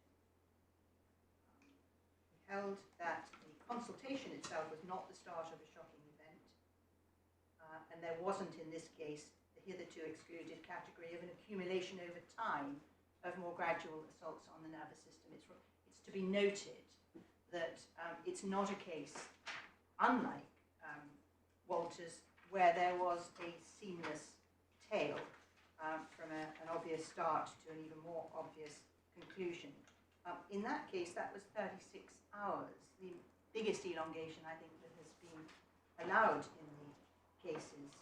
But, my lord, it goes back to the point, well, 54 hours in purchases, shorter than the weeks, months in the other two cases. But I would ask your lordships to bear in mind that the Walters case is the high mark of any case at 36 hours. And no other case has taken it to 54 hours. And that goes again to my point of it's hard to say that 54 hours is short and de minimis in a case of a nervous shock secondary victim claim. So, my lord, the reasons are there to be seen. My lord, additionally, the last finding that is relevant, I think, was the district judge's finding that Walters was decided very much on its own facts, on the basis that it was a seamless tale, which was one drawn-out event, and that's the point that Mr. Baggett made yesterday. This assumed consideration of the issue of proximity and events other than the final event of the shocking, horrifying one, and how long that could take, and whether it was seamless or divided into separate components. That was the issue that the Court of Appeal was asked to try and define the issue for their consideration in those terms, as indeed in Renane. My lords, in addition to the grounds found by the learned district judge, the respondent's notice served by the defendant at A15 sets out a number of other grounds, really timing with the grounds relied on in the other two appeals. But I would ask you, rather than taking you to it, to go to those grounds, which all still relied on. But in particular, ground 6, it is said, in addition to the judgment reasons, this was a case of prior negligent harm. The primary victim was significantly worse off with the unchecked progression of pneumonia, for which she required hospital treatment. And the additional reason on which we rely in the notice, if there was arguably proximity in this case, the result would be that any shocking event, providing causation of the death was made out, would be enough to found a claim months, years, decades after the tort, and that is described as an impermissible extension, as I've described the arguments by the two claimants this afternoon. My lord, without going individually through the differences in our interpretation of the existing law, I would pick up one point, and it is an important point, and I think it's slipped in without challenge so far, and that is the claimant's skeleton argument point at A67, paragraph 7. When it give me the reference again. A67, paragraph 7 in the claimant's purchase skeleton argument, her appeal skeleton. Which paragraph? Paragraph 7, my lord. And the submission in the skeleton, and repeated today on several occasions, is in the absence of an earlier horrific qualifying event, the discovery of the body was indeed the requisite horrifying event. And the claimant appears to be saying that Taylor held that the first event, the accident, was a qualifying, horrifying event, which there's no suggestion that it was on the facts of the case. Well, which there was is, lacking isn't there? those. It doesn't Lord Dyson say in terms, twice I think, if Mrs. Taylor, Ms. Taylor, had appeared on the scene of the accident and had suffered shock, she would have been able to recover. But I think that's, with respect, I think that's eliding two parts of his the comments he makes.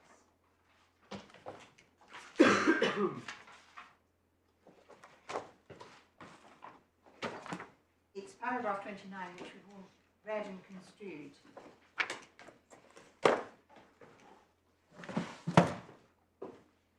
Paragraph 29 and 32. He's elides two requirements, really. He says at letter G on page 437, if Miss Taylor had been in physical proximity to her mother at the time of the accident and had suffered shock and psychiatric illness as a result of seeing the accident, a big if there, she would have qualified as a secondary victim, but no finding that the accident itself, and we're very short on, it doesn't sound very, it's an accident at work and some racking boards fall on her foot and hit her head, but it's not in the same league as the qualifying event that is said to be the key event later, we call the final consequence. So the big if there, if she'd been in physical and had suffered shock and psychiatric illness as a result of seeing the accident, not saying she would have suffered it as a result of seeing the accident, and Lord Dyson comes back to it at paragraph 32. And again, it's far from clear that he's doing anything other than a hypothetical if. This is by letter G again.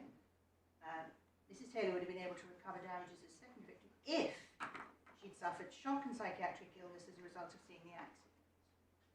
He certainly is, I mean, that would require it to be a shocking, but he hasn't actually said that it is. So I think that is the only basis on which the submission is made in the absence of an earlier horrific qualifying event. You say it doesn't matter if it's not horrific. The earlier event doesn't have to be horrific. None of the authorities, this authority on the case doesn't say it is.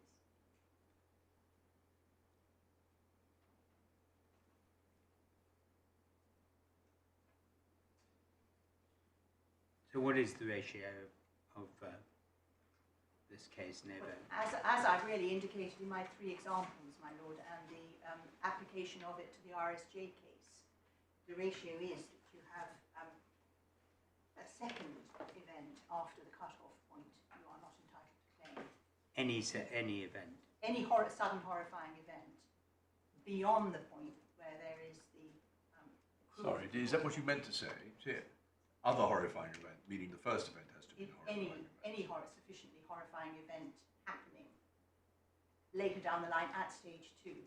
Yes. And that is the ratio of the case. Anything at stage 2 that happens with the happenings at stage 1. After actionable damage. Exactly. I think Mr. Baggott will address you a little further on the difference between overt and silent in proximity terms. I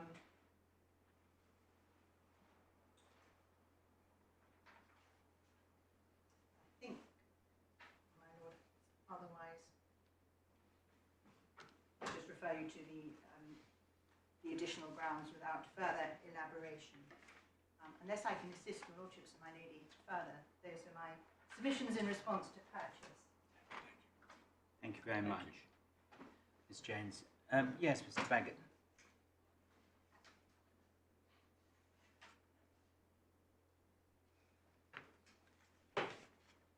Apologise, my mask was caught up and without my glasses on I couldn't see to unravel it.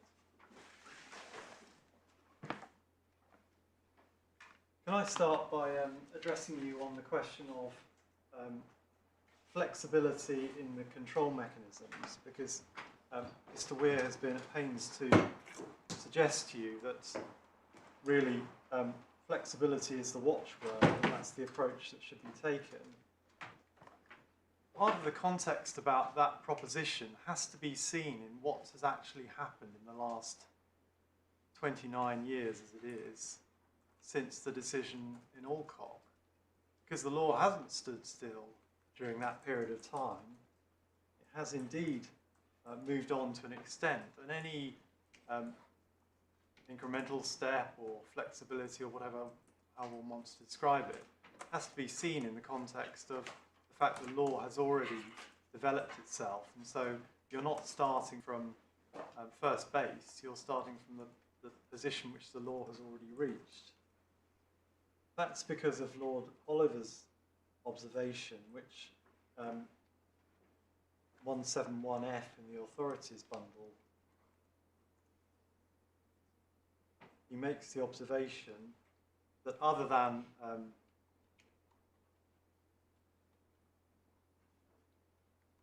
propositions that he has taken out, the propositions that he's looking at, he believes that further pragmatic extensions of the accepted concepts of what constitutes proximity must be approached with the greatest caution. So that puts some colour on the other observations that you've been taken to. That's an important one, coming from the very judge who has, authoritatively, we all accept, been the ones who outline the control mechanisms. What's happened since then? Well, since then we've had various cases which have looked at how we can potentially expand this area of the law or give it a greater degree of flexibility. We've got the best example, of course, is the Walters case itself, the high watermark for claimants, and the case which is really part of the reason why we're here and why disputes have arisen in other cases. It was certainly the reason why Taylor and Novo decision was made. And that case, there previously having been decisions based on a particular incident, managed to extend the event to a period lasting 36 hours, which was far from obvious that that was going to be the approach. But is that really the point of Walters? I mean, what troubles me about this case, Mr. Baggett, and I'd certainly be grateful for your submissions on it, is that if you look at the critical part of Lord Oliver's judgment in Alcock, I just don't at the moment see, I know we have to go back to 165 and it's for some reason incredibly hard to find. It says that there are 4 control mechanisms, using later language, that the injury suffered arose from witnessing the death of or extreme danger to or injury and discomfort suffered by the primary victim. Right? That's the critical bit. You've got to be injured by seeing something shocking, horrifying. In each case, and this is taken as another requirement, not only was there an element of physical proximity to the event, i.e. the shocking event, but a close temporal connection between the shocking event and the plaintiff's perception of it, combined with a close relationship. Now, why do these cases not fall into that category, obviously if all the facts are proved, because what is being said in those 2 requirements is that what matters is the physical proximity and the temporal proximity to the shocking event. Not to any, I mean, I just, at the moment now, no longer really see why it matters whether the primary victim has had a tort. It seems perfectly clear. There's no need for actionable damage in the primary victim. The primary victim could have escaped scot-free, as we see from another part of what Lord Oliver said. Well, my Lord, taking that in 2 stages. First of all, what it's being linked to is the injury to the secondary victim arises from the injury to the primary victim. So it's linking it to that. It's the extreme danger. Well, to witnessing the injury. death of, extreme danger to, or injury. So it could be extreme danger to. It doesn't have to be injury. I mean, Yes, but it, the train comes along and nearly mows over somebody crossing the railway tracks perfectly lawfully, and the child, say, gets away completely scot-free, but the mother, who's watching from her bedroom window, is devastated, as any mother would be. If the train driver was negligent, surely the mother has a claim. my lord, can I take it in two parts because I wanted to answer. I don't want to introduce another example, I'm sorry. It's my, Sorry. I really didn't mean to introduce another example at this late stage, but you get the point. I do, my lord. I wanted to take it firstly. I'll come on to that point, but firstly, your point about being close to the extreme danger, death or injury. Now, injury is part of that, and so we are talking about injury, and we have got to think about that. Sorry, I don't understand. I know you'll say you want to take it in stages, but injury is not part of it. Look at the way it's put. Death, extreme danger, or injury. Injury may be what you have to be close to, but not is part of what you have to be close to. But if there is an injury, Oh, well. then that's what we say. That's already arisen, and that's the nature of the tort, because one has to look at what the tort is. What is the breach of duty which causes some damage? Well, in the clinical negligence cases here, it's the primary victim sustaining some damage. In my lord's example, well, that's the extreme danger to. That's a different situation, but that is likely to arise in an accident case where we're not troubled with these difficult issues about proximity and separation between different events, because it's going to be the train or it's going to be the runaway lorry. Well, no, We've it seen might these easily arise. cases. Well, it could arise as a result of some prior negligence that left the level crossing gates open when they should have been shut. So it could have happened hours before, days before, if it was an unfrequented line. My lord, yes, but the difficulty with all of those examples is there's absolutely no connection with the primary victim, whereas in the clinical negligence examples that we're concerned with, it only ever starts you're having a breach of duty to the primary victim, and then you're getting some actionable damage. So, Sorry, you made this point yesterday. I didn't understand it then. I must try again. What's this point about connection with connection between whom and the primary victim? well, until the primary victim comes on the scene, there's no connection with them, no breach to them. It was my lord's example that I think you made to Mr. Weir about how you would plead a case in circumstances where someone months before hadn't done a proper risk assessment. I think my lord's example was where you'd plead that they weren't given a safe system of work on the day of the accident, not that someone had not done a proper risk assessment 6 months before. So all of these examples where you're divorcing the primary victim from anything that any involvement or any connection with the situation are problematic because they're not good analogies to the situation we're dealing with, which is where you have actually got a primary victim in front of a clinician, a decision being made, and from the point Why at is that which a material difference? Clinical negligence can happen without a direct personal relationship between the doctor and the primary victim. there's not even a breach of duty until the primary victim is involved in the scene or some sort of decision is made in their regard. So using examples where there's some separate negligence long before are problematic in analysing the situations that we are concerned with. Did you say there's no breach of duty? There may be a breach of duty without injury. I mean, in my train driver case, there's a breach of duty. The train was going too fast without paying proper regard to people generally, and in particular the boy who runs across the track, walks across the track. No injury, except maybe a bit of upset or, shock. But so what? The mother falls within the control mechanisms clearly and squarely. I mean, the problem I've got is where does all this actionable damage as being the event come from when Oliver, quite plainly, I mean, I'm not construing what he says as a deed. Lord Oliver is talking about the horrifying event. Which he describes as the extreme danger to death. No, you're misreading it. You've got to read this quite carefully. I mean, if we're told this is actually the most authoritative version, which everybody has accepted in post cases, and my lady assures me of that, so if she assures me, I take her assurance entirely face value, then we have to look at the five things. The first one is the relationship, which is not in issue here. The second is that the injury for which damages are claimed are from sudden expected shock, not contested here.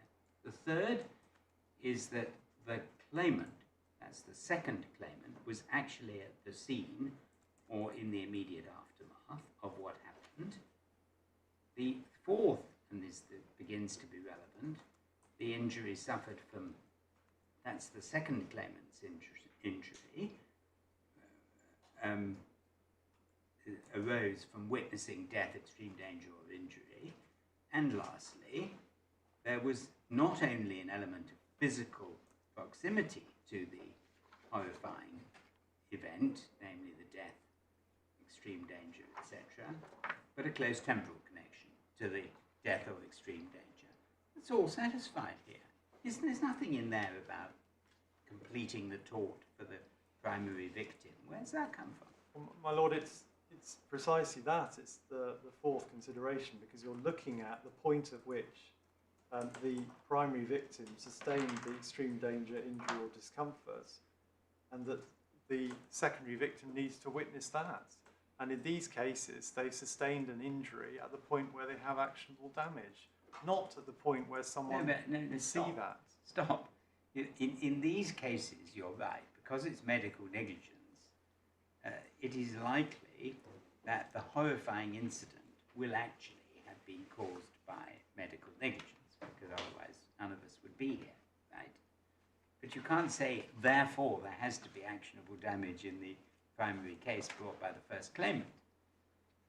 That's got nothing to do with it. There will be, but the proximity between the defendant, that is the negligent doctor, and the mother, for the sake of argument, is established because when you give negligent diagnosis or fail to diagnose, you know that you may cause a horrifying death, which may be witnessed by somebody else.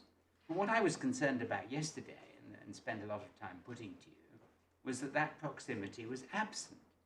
But when you read this properly, I've now read it so many times, there's nothing in there that says there has to be extra proximity that is negated by a failure, an earlier completion of the damage. Well, we say, if you're looking at applying the test, the neighbour test, you're looking for the connection or what the defendant should have had in contemplation, yes, you might be able to contemplate that your actions will have some consequence on that individual, but one has to be very careful about then tracing beyond that, because that looks very like just a test of what's reasonably foreseeable or what's caused by, and we know neither of those tests are sufficient, because it could be the world at large. If you take out of the equation the test relating to a close tie of love and affection, you could say that anything follows that chain of analysis. But what's the doctor actually should be having in contemplation is causing some injury, death to that individual as a result of a negligent treatment decision. And that's what it all comes back to in that particular limb of the test. Well, what is the difference between a train driver, the designer of an RCJ, and a RSJ? Sorry, this is the RCJ. What is the difference between any of those negligent parties?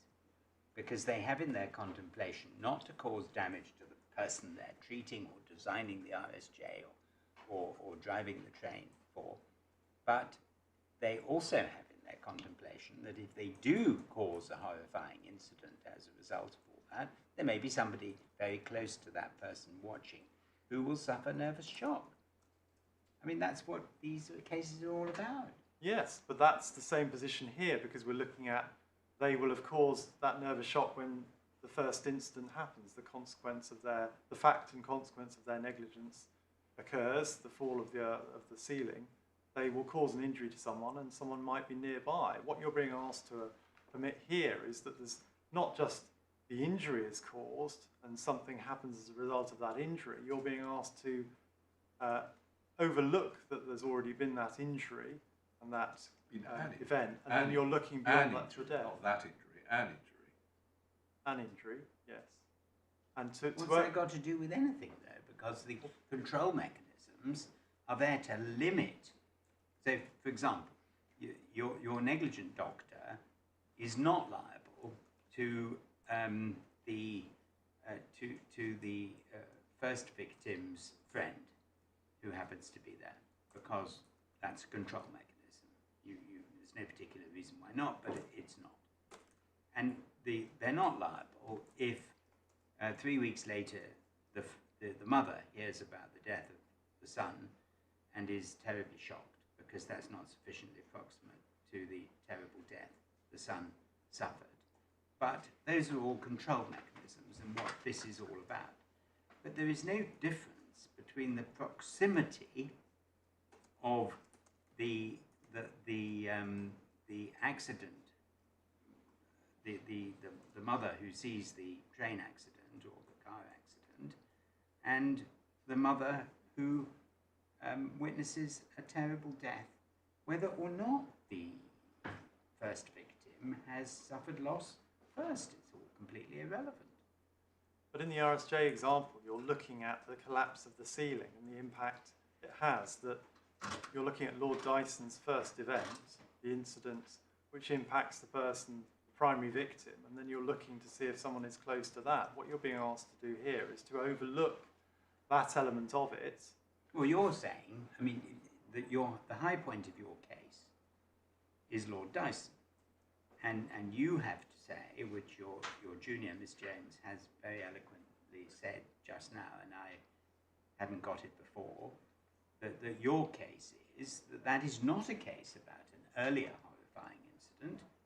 It's a case about completed damage, yes. And therefore we have to extrapolate from that it covers any case in which there has been completed damage, and it may be why Mr. Weir takes the intermediate position of talking about manifest loss. Well, it may well be. Obviously, I can't speak for him, my lord. But if you apply it to the RSJ example, then if it's the collapse of the ceiling and someone is close to that, the point I'm trying to get across is that you're being asked to overlook that in a way which would be impermissible under Lord Dyson's analysis, and to focus on a subsequent incident where the person has had some injury, some relatively minor injury. If we try and draw a parallel with the Taylor and Novo case, they've got an injury to their head and their foot from the collapse of the ceiling. They seem to be making a good recovery at home, and then there's a sudden collapse and death. You're being asked in this case, or these cases, to overlook the RSJ collapse incident and to focus on the subsequent incident and say that you can make a recovery based on that. And that which is why you say there must be a stopping point. That's impermissible. It has to be a stopping point. Where's the authority for the stopping point? Well, that's Lord Dyson's judgment that it's. See, can I ask you one more question, and then I'll shut up? I mean, you've got the question you need to answer. Do you today accept that Lord Dyson was not adding an additional requirement in terms of proximity to the control mechanisms? When I put this to you yesterday, you said you were very reluctant to embrace the gift from the bench. And I just want to know how you feel about it today, having thought about it and heard the rest of the argument. Do you accept that he was actually only saying that the tests for proximity, legal proximity, are to be found in the control mechanisms in this situation? Well, a bit like Mr. Weir, in his submissions on occasions, was careful about these points. One has to be careful about it, and that's probably why Mr. Weir did say that. Some confusion yesterday. Well, Mr. Weir did say that in the end. he'll get up and jump up and say he Oh, didn't. he certainly said that. I'm sorry, what I mean is on some other points he was saying we have to be a little bit careful about giving a definitive answer to these things. The caution about that is that the court still has to ask itself the question about proximity, and that relies on looking at, obviously, there's a guide in the control mechanisms, but the court's looking for the area of the reasonable imposition of liability. The court has to look at, because it's told as much by the House of Lords and it's told as much by Lord Dyson, has to look at fairness between classes of claimants. So this is where one has to be careful about it. You do have to think about the concept of proximity in a sort of in its own right. But let me ask you this more direct question. In a case where each of the 5 control mechanisms is undoubtedly satisfied, can you give me any example of a case where the secondary victim would not recover?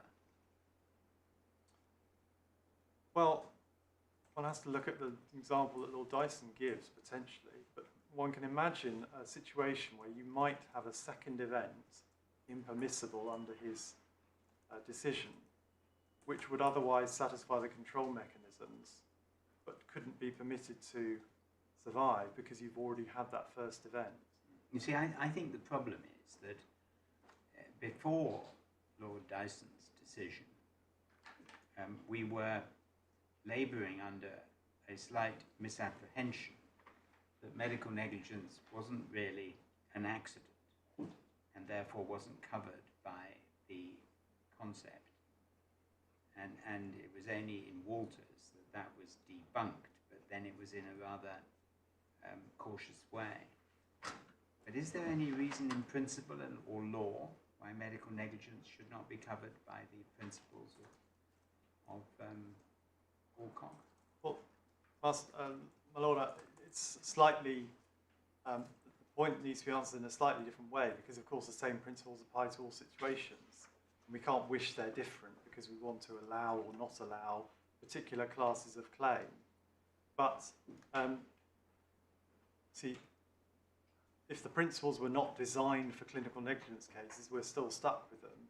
What we can't do is try to rewrite, and some of the tenor of the claimant's submissions is, it's all terribly unfair if particular bereaved parents or spouses can't recover, so we should find a way around the control mechanisms. Of course, the court can't do that. The court is trying to do justice based on the control mechanisms. But if you look at Taylor and Somerset, that's the difficulty for this court in my submission, because that case... That's a difficulty for the court. In finding for these claimants. Well, we're not bound by it. Well, the difficulty is that the specific passage which says that you cannot, that the death in a clinical negligence case can't be the relevant event. There's no such event in that situation, which has a very close parallel with the Paul case, is expressly endorsed and said, Lord Dyson says it's correct. So that's the difficulty with clinical negligence cases of... So which paragraph in Lord Dyson is that we're now having to focus on? That is paragraph 30. Paragraph 32, isn't it? Endorsing what he said at or the reference being back to the quote at paragraph 11. It's paragraph 11 that he's endorsing, and paragraph 11 includes... Sorry, I'm just pulling it up myself.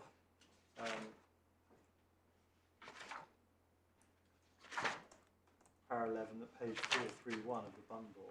It's not a later consequence of the accident, but this is really saying that where there is an accident and a horrifying event, or where there is an... I see.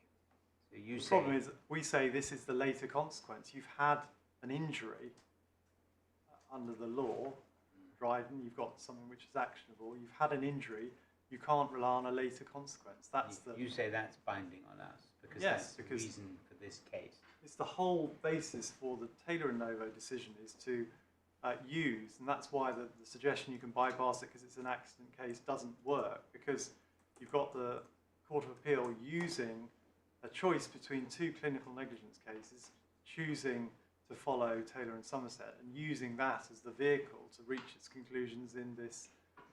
We'd have to decide whether that's really what Lord Dyson was doing. It's not really in the ratio part of his decision at all. But it's problematic, my Lord, with respect, if he's outlined a specific passage covering these observations, the deaths, the final consequence, you can't rely on that. And then he's gone on to say, as part of his decision, that's he's put the decision there is correct. And that's about as close as you can get, or as clear as it could be, that he is not only endorsing that reasoning, but adopting it as the basis He of his own certainly decision. thought that, it's fair to say, he certainly thought that the two reasons were the reasons were the same, because he says so in the first sentence of paragraph 33. Yes.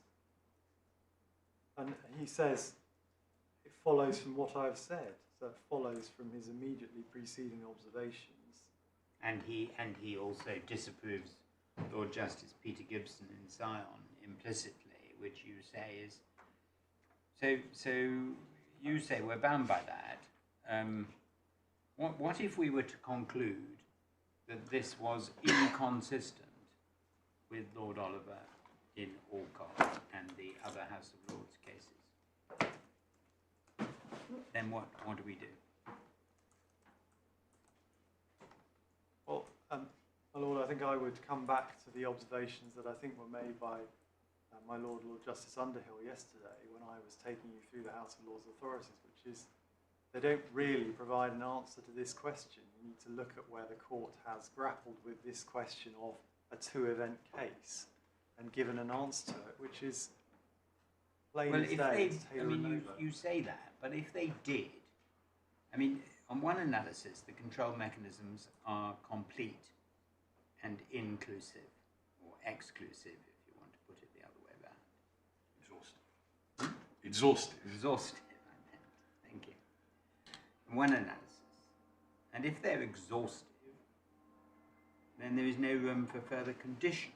And if Lord Dyson wasn't imposing further conditions, and wasn't dealing with the case, I mean, it's a strange case, this, because he actually seems to put it on the 3-week gap between the accident and the consequence of the accident, which is not really our case here because there isn't an accident.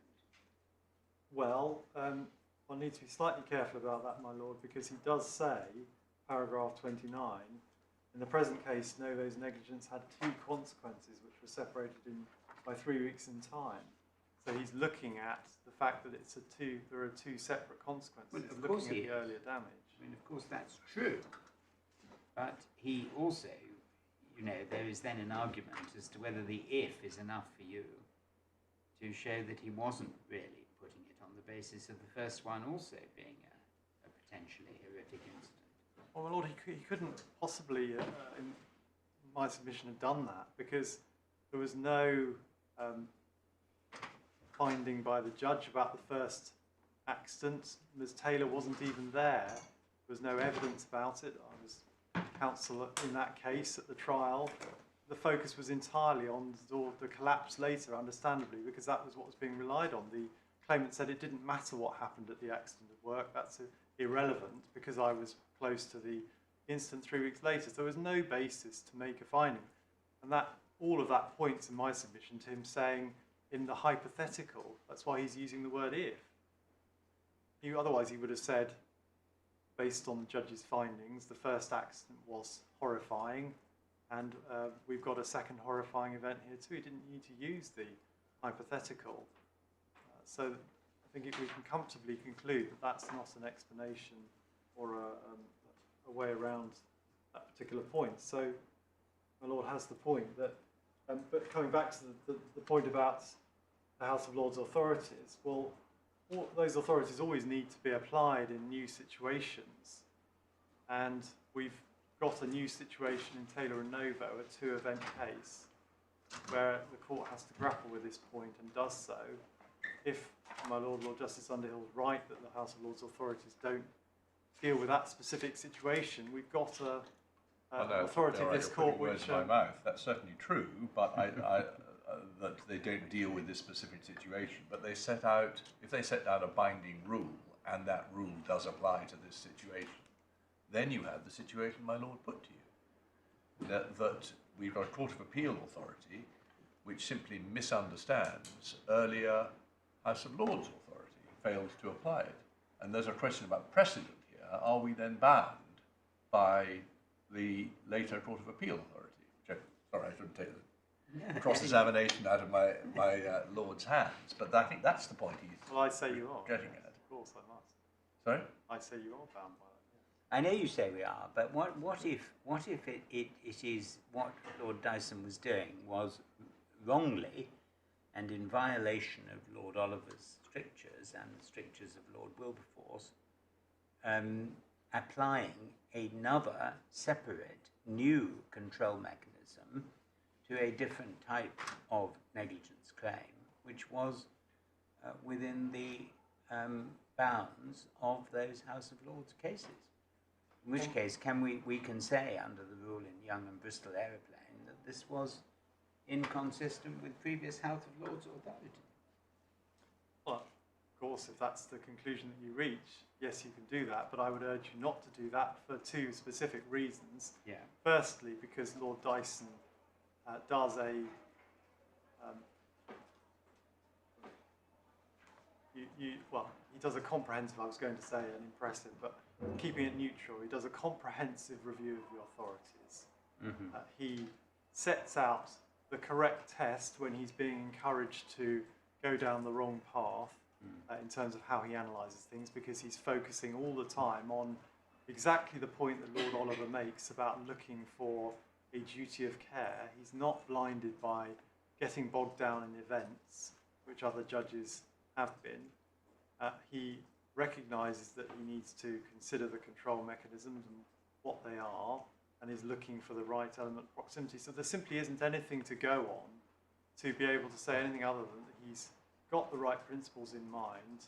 He's looking at the cases. He's considering both the House of Lords cases, but also the cases since, which have, some of them have applied a more flexible approach, such as Walters. He decides that's a one-event case, so he can put it to one side. And he settles upon an authority which he considers provides an appropriate answer to this situation, whether we agree with it or not, with Taylor and Somerset, where the conclusion is reached that simply isn't an event, it's just a final consequence, and you can't rely on that, and latches onto that. So there isn't, with a greater respect, I would urge upon you the material upon which to make that particular finding and to follow that route, but of course that's a decision for the court, having heard all of the submissions. No, and then you would probably say we're bound by it and only the Supreme Court can change it. Absolutely, I say that, yes. We never like that submission, Mr. Bailey, but we'll consider it extremely carefully. Well, sorry. You go further. If you don't mind me just finishing that point, it was just to say the court in that case clearly recognised, as the court in this case has, that this was an important point that it was addressing. It had the master of the rolls of the day deciding the case, and it had, I think I would probably have to accept the future deputy head of the civil justice, but I think I'm right in thinking Lord Justice Morbick became. So it's two very senior judges of the day, as we have. No, there is no doubt of the respect that court is held, the esteem in which that court is held. But that must add to the size of the hurdle to get over. No, I completely agree. I was going to make a much more trivial point, but it did just seem to me worth drawing attention to. And this, I think, actually is a point in your favour. But reading for the umpteenth time the first couple of sentences of paragraph 30, he makes the point about if the judge is right, Miss Taylor would have been able to recover damages months or years afterwards. And then he doesn't say, therefore, it's not proximate. He says, this suggests that the concept of proximity cannot reasonably stretch this far. Now, of course, one can't construe judgments like a statute, as we all would say, that has the flavour to me that he's not relying on the passage of time as such, but that he is merely using it as another reason why, or as a reason why his main point is a good one. It's a reinforcing point. Am I reading too much into it, or? I don't think so. It's a sense check potentially on his proposition that you'd have to. He's concerned about the notion of having a secondary victim claim months or possibly years after the incident. And I mean, that's why one could say it's distinguishable because it's not a medical negligence claim. well, my lord, I think you probably got the point what I'm about to say, but that can't possibly be the right approach with the greatest respect, we would say, because Lord Dyson has reached that decision by weighing up two not just clinical negligence cases, but clinical negligence omission cases, Sion and Hampstead and Taylor and Somerset. And by doing that, the judge has then reached a conclusion. So that's a point that can be put to one side. And looking at the point my Lord Justice Underhill was just looking at, making that comparison, of course, why you do have to look carefully at proximity and not just the control mechanisms, albeit it's all part of the same question and they're all very intertwined, is because there are other concepts, as has been stressed in the authorities, looking at just the fairness between claimants. Where does that come into the control mechanisms? Well, it's looking at the overarching question of, is it reasonable to impose liability? And that's what was stressed by Lord Dyson and also Lord Hoffman in the White case, that there is going... Yes, if you look at in the abstract, as Mr. Pitchers would have you look at the Polmears, of course their situation is desperate and tragic, and they appear on the human level entirely deserving. But you have to make difficult comparisons in this area of law whether inevitably some people fall the wrong side of the line. And if you allow someone to recover whose incident arises 14 and a half months after the relevant event of actionable damage, so far so good. But if you then compare that situation with someone denying compensation to someone who, if taking the example of Lord Dyson uses, someone who comes on the aftermath of someone like Mr. Paul having been discharged from hospital, who collapses and dies in the car park, and say because that person arrived in the aftermath, but just outside the immediate aftermath they have no claim, what the court has to do is weigh up those two propositions, and Lord Dyson's observation is the one I would urge upon you, that would seem to the ordinary reasonable person to be unreasonable.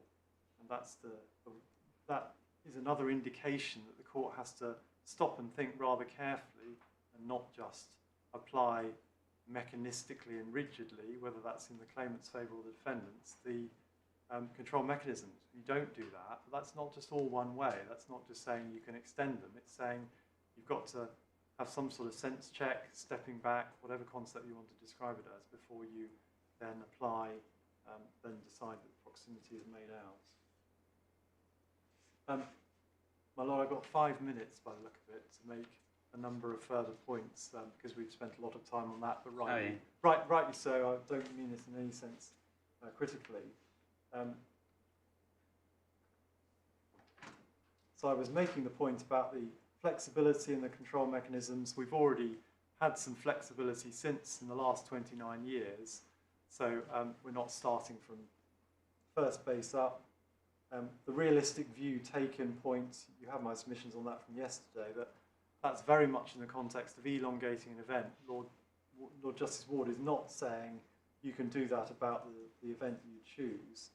However eminent the Law Commission authors were, and of course they were, they recognised there were split views about the approach to take in this area of the law, and that was in 1998. The same point arises. The law has not stood still since then. Since that Law Commission report, we've had cases such as Walters which have stretched and allowed a degree of flexibility, and simply because they point out that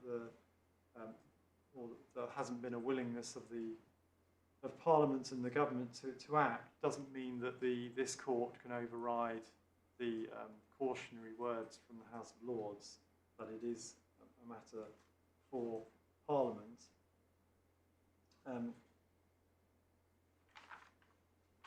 If you were to adopt the manifest damage test, that gives rise to all sorts of, well, Mr. Tyke described it as fraught with difficulty. I would endorse that.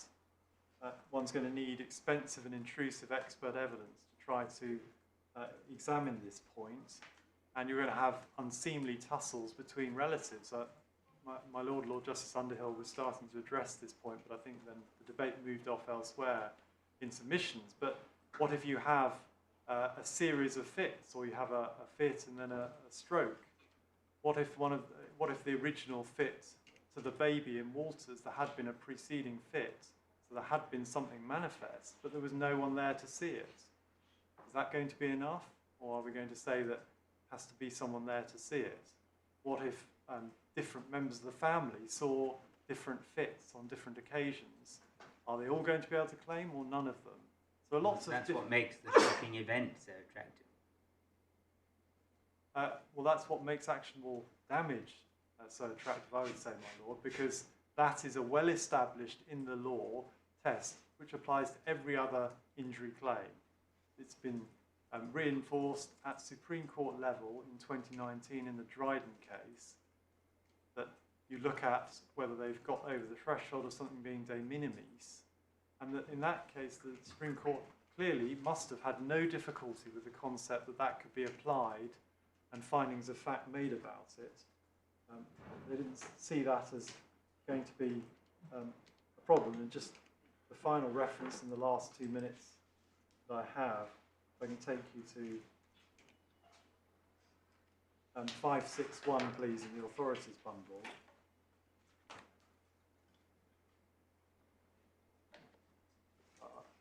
The other references I've put in my skeleton to the earlier parts of Dryden are important, which make good my proposition that the condition can be symptomless and hidden.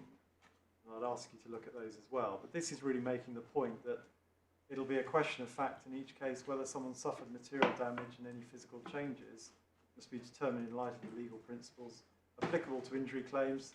This case provides an opportunity to clarify some of those principles. So the court had an opportunity there to say this is unworkable, looking for things that are hidden and symptomless is not going to work, and said this is the appropriate approach to every other kind of injury claim, looking at the Robertson type principles of coherence in the law. Our submission is that you do not want to start a system where you have a two-track approach to injury claims, depending on whether that's a primary victim or a secondary victim. In terms of the threshold, you should look at actionable injury across the board, and that will bring coherence and clarity to the law, and will do away with those sort of difficult, intrusive inquiries, because you're not looking at having unseemly debates between different relatives and what could be seen. There are all manner of other problems with the manifest damage point. What if it could have been seen on an X-ray or a scan? Is that manifest, or does it have to be something that's actually evident on the person? What if the person themselves has perceived something? What if Mr. Paul knew that he was getting angina pains, but no relatives did? Is that going to preclude the relative who then sees the heart attack? So there can be a lot of unprincipled and difficult problems arising from that, which don't arise, the Supreme Court must be taken to be saying, from the question of actionable damage.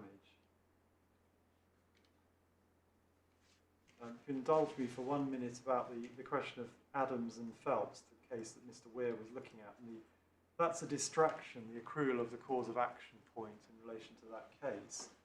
Firstly, it's a case about limitation, date of knowledge, not necessarily about accrual of the cause of action. But also, who are the defendants here? They're the educators, they're not the doctors. So what's not being said is, we're not focusing on the clinician and the point at which the illness should have been identified and treated in some way. We're looking at after the illness has established itself and been manifest and identifiable, at what point should the educators have spotted that and done something about it? And so it's a poor example to try to then extrapolate from that you can have something other than the accrual of the cause of action being the appropriate point.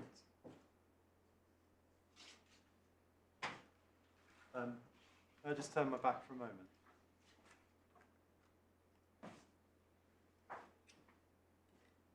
So the defendants in this case would say these are difficult cases, always going to give rise to unfairness on a human level of individuals who will fall the wrong side of the line.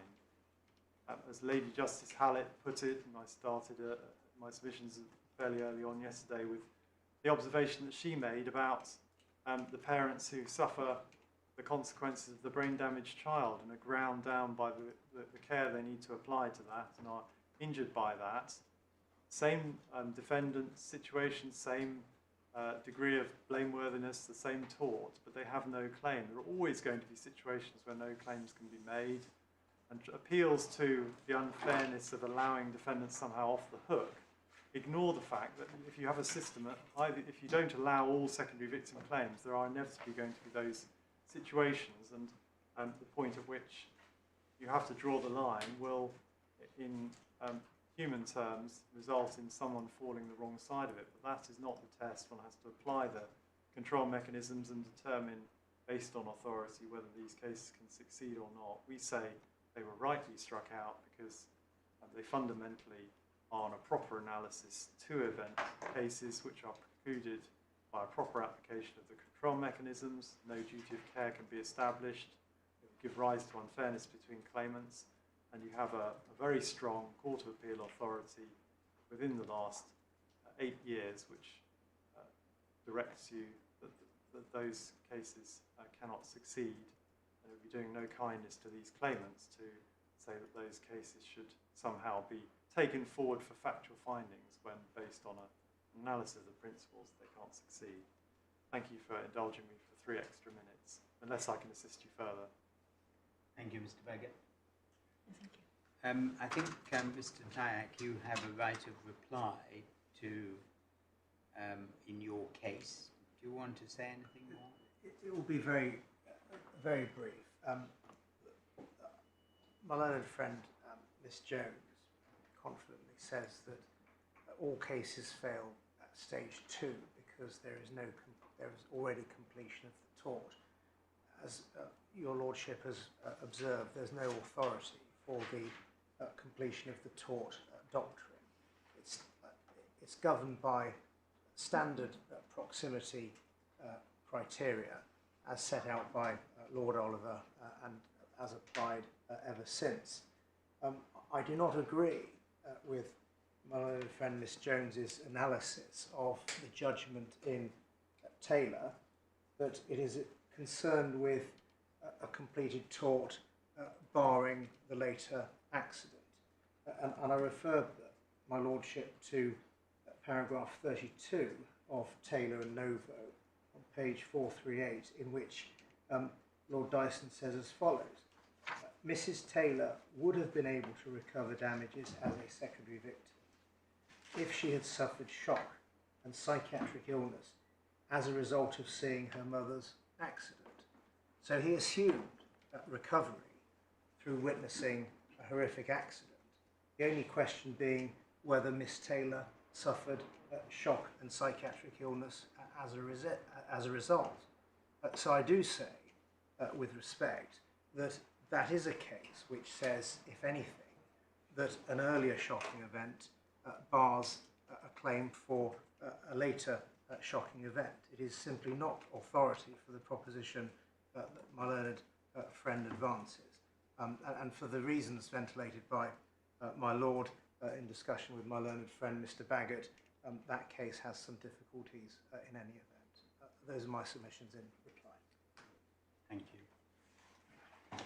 Well, thanks to all counsel and solicitors. I just want to emphasise, first of all, that nothing that's been said in the course of argument and the banter of discussion between bench and bar should be taken by anyone listening to signify a lack of sympathy for the claimants in this case, who have obviously suffered very greatly.